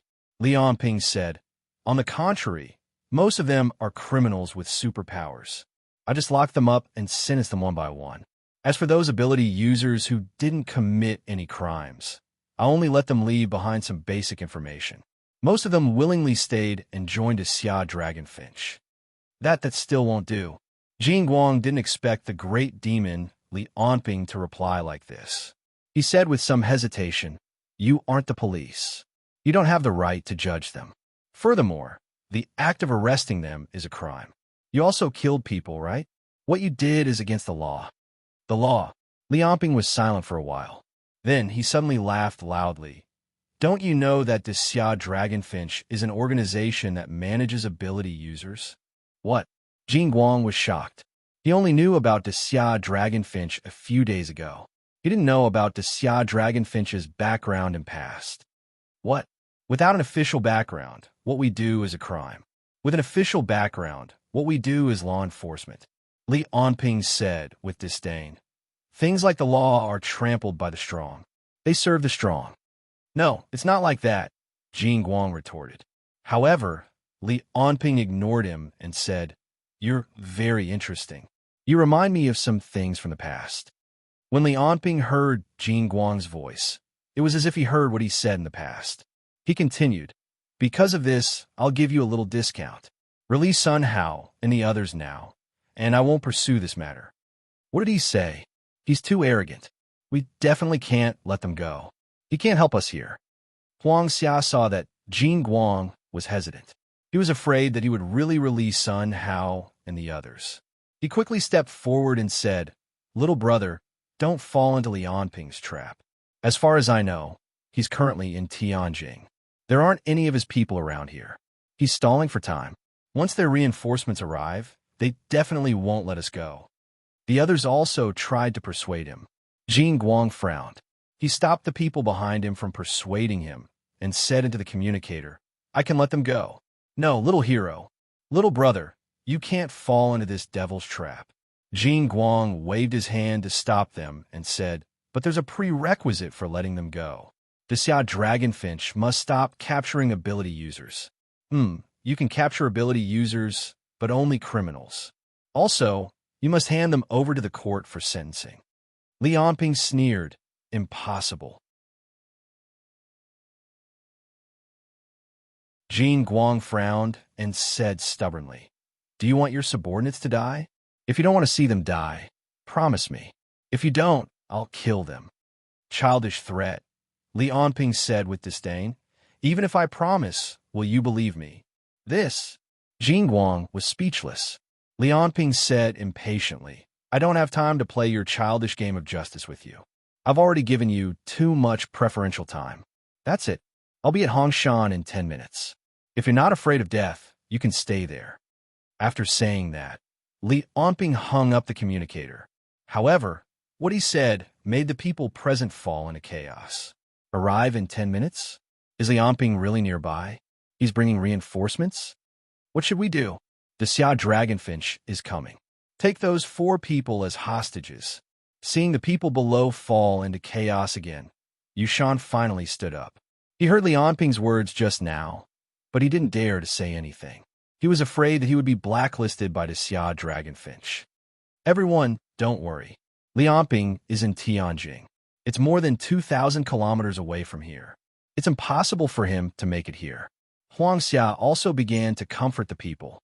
However, there were still some people who didn't believe it. They had different opinions on how to deal with Sun Hao and the other 3. The hundreds of people below the stage were originally a motley crew.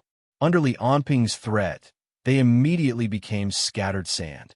Especially after seeing the strength of Sun Hao and the other 3, they were even more afraid of the Xia Dragonfinch. While the aptitude users in Hongshan were quarreling, Lianping had already walked out of the research institute. At the same time, he was on the phone with Lu Sheng. "Lu Sheng, I remember that the fastest missile in the military can reach Mach 25, right?" Lu Sheng replied, "Yes, it's the Dragon Sword missile that has just been tested successfully. The nearest silo is in the north of Tianjing, right? Ask the military to arrange a Dragon Sword missile for me. The target is Hongshan, the sky above Sun Hao and the others." "What?" Lu Sheng said in surprise. "But this kind of intercontinental missile is currently..." Lianping couldn't be bothered to listen to Lu Sheng's explanation.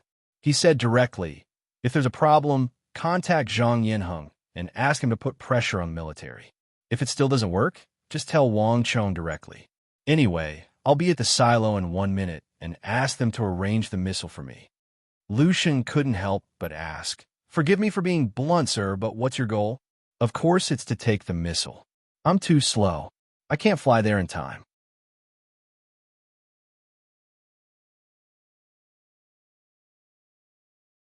Chapter 154. By the time Lianping finished speaking, he had already reached the surface. He hung up the phone and leaped into the air. He flew in the direction of the missile silo. What he said to Lu Sheng had a huge impact on the entire Tianjing in the next minute. First, Lu Sheng came forward as a representative. He sent his subordinates to the military to prepare to launch a Dragon Sword missile. Then, Zhang Yinheng, the head of the Zhang family, came forward and gave the same order. Just as the military wanted to confirm the authenticity of these 2 orders, another order was issued from the imperial city. The Xia Dragonfinch's commander-in-chief, Lianping, was to arrive in 1 minute and personally guide the launch of the Dragon Sword missile. His orders were to take precedence. This order was even more confusing. whether it was within 1 minute or guide the launch of the missile. They were all unheard of by the military. However, what happened next was even more mysterious to the military. The Xia's emperor thought that they were too slow, so he directly gave the order to command the silo in the north of Tianjin. When Li Onping arrived at the entrance of the silo, everything was ready. In a short period of time, the news that Li Onping was going to fly out of Tianjin on a missile had spread throughout the 9 royal families. Countless people began to guess his purpose. Information about Hongshan was immediately retrieved. However, at this time, no one dared to detonate the missile, let alone intercept it. The example of the Zhang family was right in front of them. No one dared to challenge Li Onping, especially when a League of Stars could attack Li Onping at any time. In midair, the missile, which had reached Mach 15, flew toward Hongshan. Li Onping hugged the missile and stuck his body close to it. To be honest, this position was very ugly. However, when the missile reached Mach 15, the air had almost become a solid blade. It kept tearing Li Onping's skin open and then healing itself under the effect of his soul power. Fortunately, he had been constantly harvesting souls during this time and had already recovered more than 5,000 souls. At this speed, if Li Onping stood up, he would probably be flung out immediately. This kind of journey was definitely a kind of torture. Li Onping thought that in the future, as the battlefield expanded to cover the entire Xia and even the entire eastern continent, he would definitely need a faster means of transportation to transport himself. In that case, the military should modify the Dragon Sword missile. There was no need to change it too much. Consider things like comfort and safety. All he had to do was get them to remove the medicine and take his place. This way, he could reach any location in the eastern continent within half an hour. A minute later, Li Onping and the Dragon Sword missile passed through the acceleration stage and broke through the atmosphere. They followed the elliptical orbit outside the atmosphere and flew toward Hongshan. The missile's speed had reached Mach 25. In just a few minutes, Li Onping had already crossed 2,000 kilometers and arrived 100 kilometers above Mount Hongshan. His eyes were fixed on the mountain range below. Then, he adjusted his posture and stomped his feet, shooting toward the ground. The missile that was stomped by his feet directly flew out and exploded in the air. As for Li Onping, he was now rushing toward the ground at an astonishing speed with boundless kinetic energy. The air was screaming. The atmosphere was screaming. A white airwave in the sky pierced toward the north of Mount Hongshan like a sharp sword.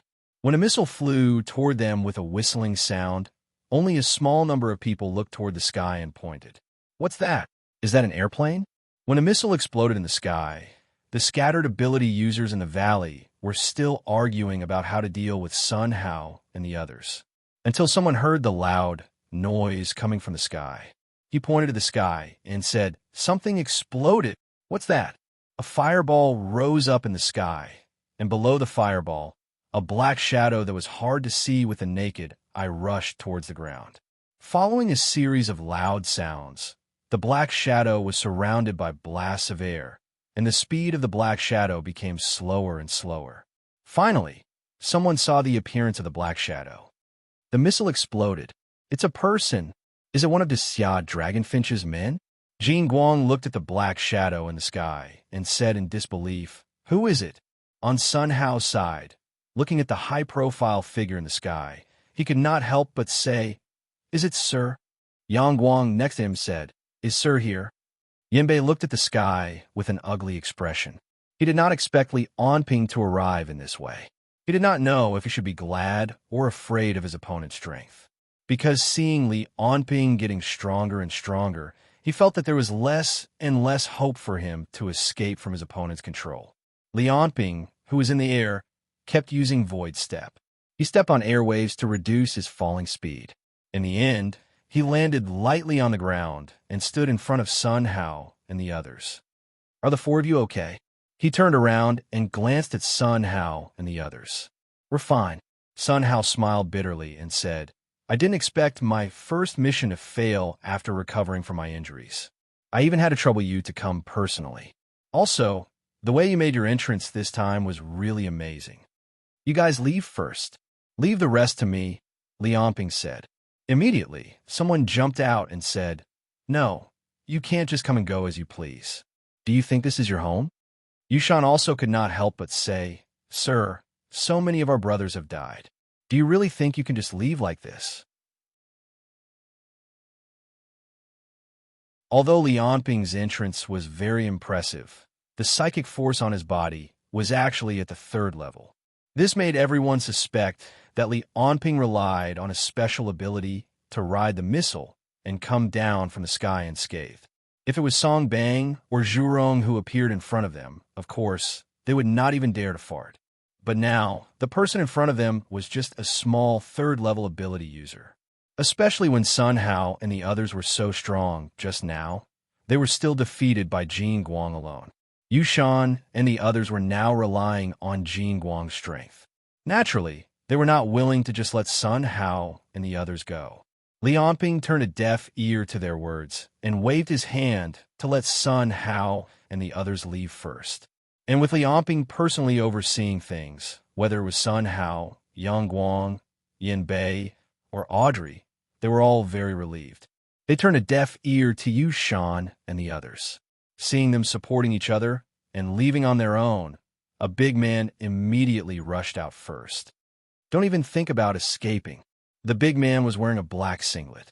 His body was full of muscles as he strode towards Liamping. None of you can leave today, he thought to himself. Those monsters just now were too strong. If I didn't hide at the back, I'm afraid I would have fallen. But now, they're either injured or disabled. This guy who fell from the sky is only at the 3rd level. Finally, it's my turn to make a name for myself. Just as he was thinking this, a few aptitude users rushed towards Liamping and Sun Hao. Their faces were filled with excitement and fanaticism. Obviously, they had the same thought as Lin Xiaotian. But apparently, they had forgotten that Jin Guang, who defeated Sun Hao and the others, was only at the 3rd level. A white light flashed from Liamping's mouth, and the aptitude users who rushed out all screamed and flew back. What is that? Yushan was shocked. Is that a flying sword? Flying sword? How can there be such a thing? Huang Xiao was shocked too. He could only see Liamping spit out a white light from his mouth, and the aptitude users flew back with blood spurting out. But in the next moment, he understood. No, it's not a flying sword. It's air. Jin Guang's eyes stare at Liamping. You killed them? You have no eyesight. You deserve to die. Liamping's voice was soft, but it was heard by everyone. I'm Liamping. I'm not interested in your nonsense. I'll give you 2 choices. Kneel down or die. Liamping's words were like a stone that stirred up 1,000 ripples.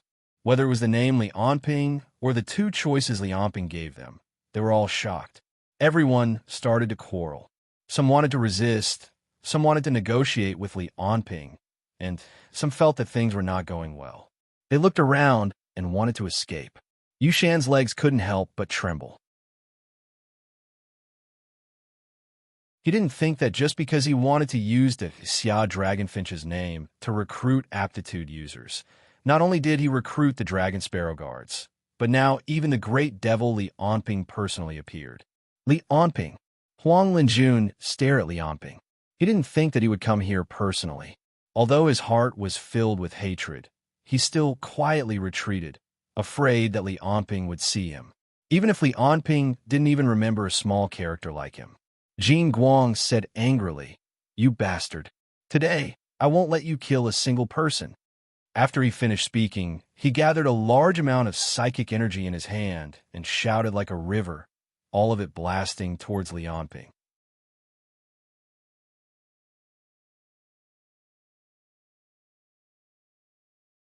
Chapter 155. The air was filled with vibrations. At this moment, Jin Guang's vision was filled with violent psychic energy. The unlimited psychic energy gave Jin Guang astonishing destructive power. His output at this moment was like hundreds of cannons shooting in the same direction. The earth-shattering power squeezed and crushed everything in front of him. Liamping's figure was immediately swallowed by the golden psychic energy.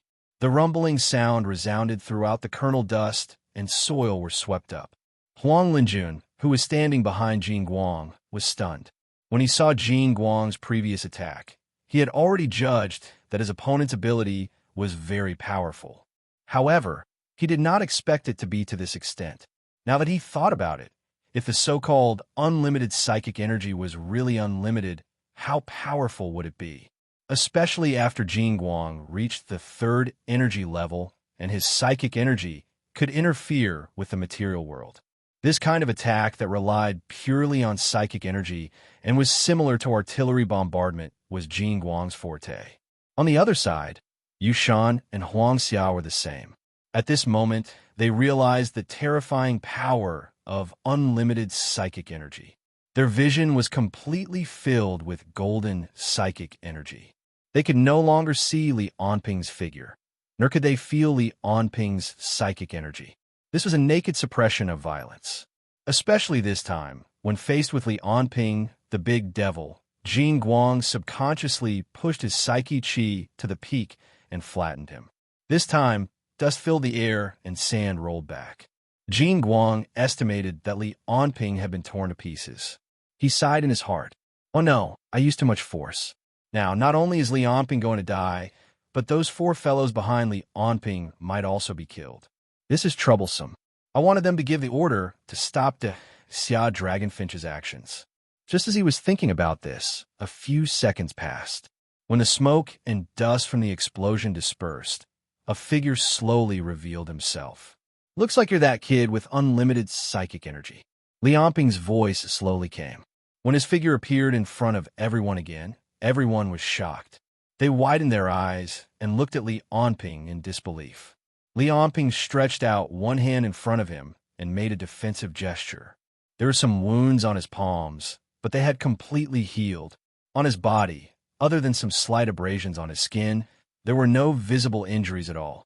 Everyone found it hard to believe that there was actually someone who could come out unscathed from such a violent attack. How is this possible? Among all of them, Jin Guang was the one who found it the hardest to accept. He was the one who knew the power of his Ninchi shockwave the best. Although he had only used his full strength for a few seconds, even an Iron Man would be smashed into pieces.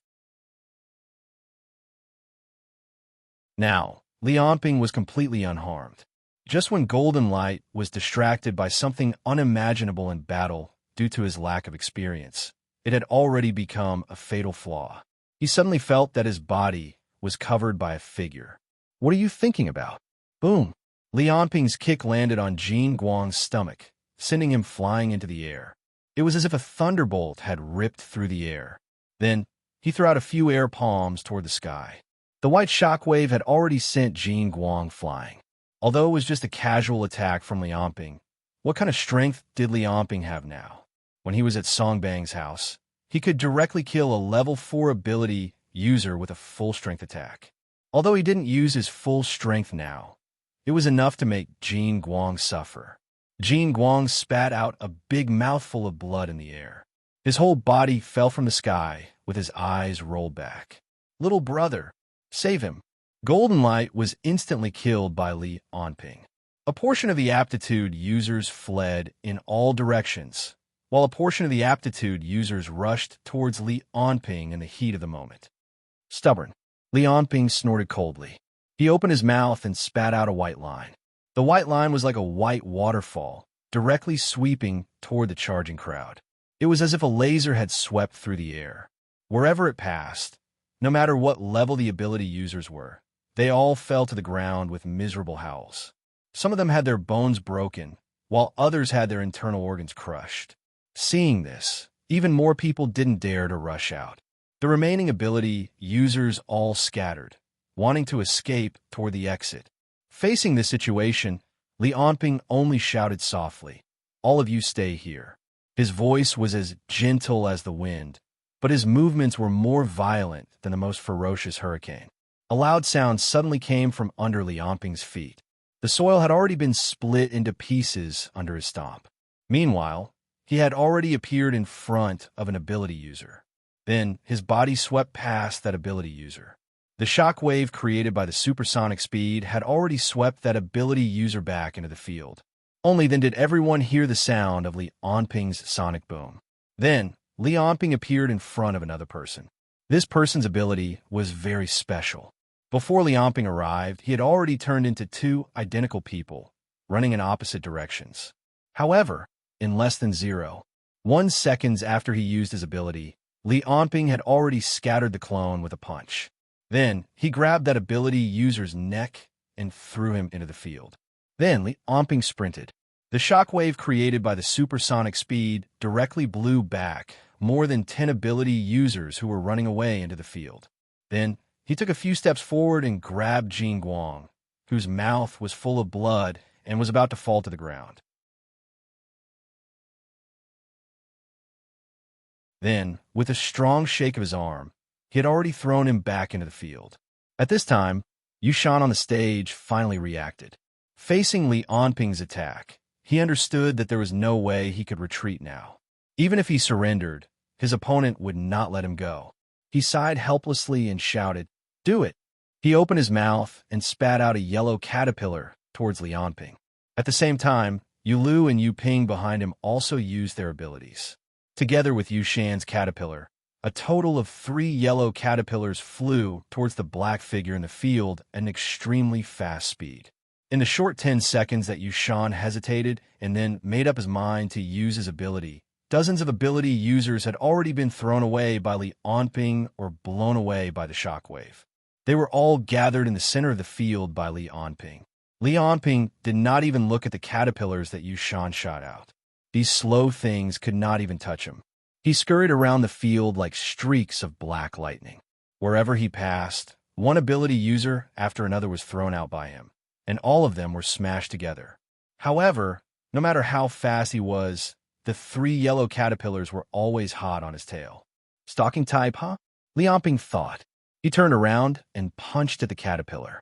With a bang, his fist landed on the caterpillar. A huge roar sounded. The fist, which was strong enough to turn a tank into scrap metal, landed on the caterpillar. However, the caterpillar did not shatter into pieces as he imagined. Instead, not only was the caterpillar not injured, it stuck to his fist like glue. Physical attacks are ineffective. Then, the second and third caterpillars rushed towards him. Li Onping hurriedly retreated. However, as he retreated, he realized that something was wrong. His speed had slowed down by half. He could no longer maintain supersonic speed. What's going on? After Li Onping avoided the last 2 caterpillars, he quickly retreated. He waved his arms forcefully, but found that he could not get rid of the caterpillars on his hands. Ha! Yushan laughed. It's useless. Once you're possessed by the golden-legged worms, your speed will be halved. Unless you defeat me, you won't be able to recover. Everyone, hurry up. He slowed down now. Kill this dog of the imperial court. You're just fast. Let's see what you can do now that you've lost your speed. The remaining ability, users saw that Li Onping's speed had greatly decreased. After hearing Yu Shan's explanation, they all became excited. They looked at Li Onping with red eyes and rushed towards him like hyenas. If you're fast enough, I can guarantee your safety. I can also hold back a little and use you as research material. Li Onping looked coldly at the crowd that was rushing towards him.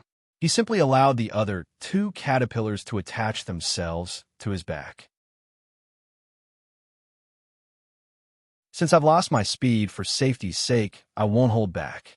When the group of people saw that 2 more caterpillars had attached themselves to Li Onping's back, they became even more excited and rushed over even faster. However, they had only taken a few steps when they saw Li Onping clenching his fist and raising it above his head. Then, he fiercely punched the ground. Rumble, rumble, rumble. It was as if a magnitude 10 earthquake had erupted. Li Onping's punch directly shattered the entire ground into pieces. Countless pieces of soil and huge rocks sank, while countless pieces of mud and rocks rose and shot in all directions. Everyone felt that the power of this punch seemed to have enveloped the entire call, collapsing the mountain range and the earth. The entire world seemed to have been turned upside down. It was such a direct punch, but Li Onping relied on his immense strength to completely dig up the ground in the kernel. In the air, silent ripples vibrated. More than 10 ability users were shaken to death on the spot. There were also dozens of ability users who were swept up by the uplifted earth and disappeared without a trace. Huang Linjun looked at his stomach in despair. It had already been pierced through by a rock. From the beginning to the end, Li Onping didn't even look at him. He didn't even say a single word to Li Onping before he died silently under this punch. There were many people like him present. Their hearts were filled with regret.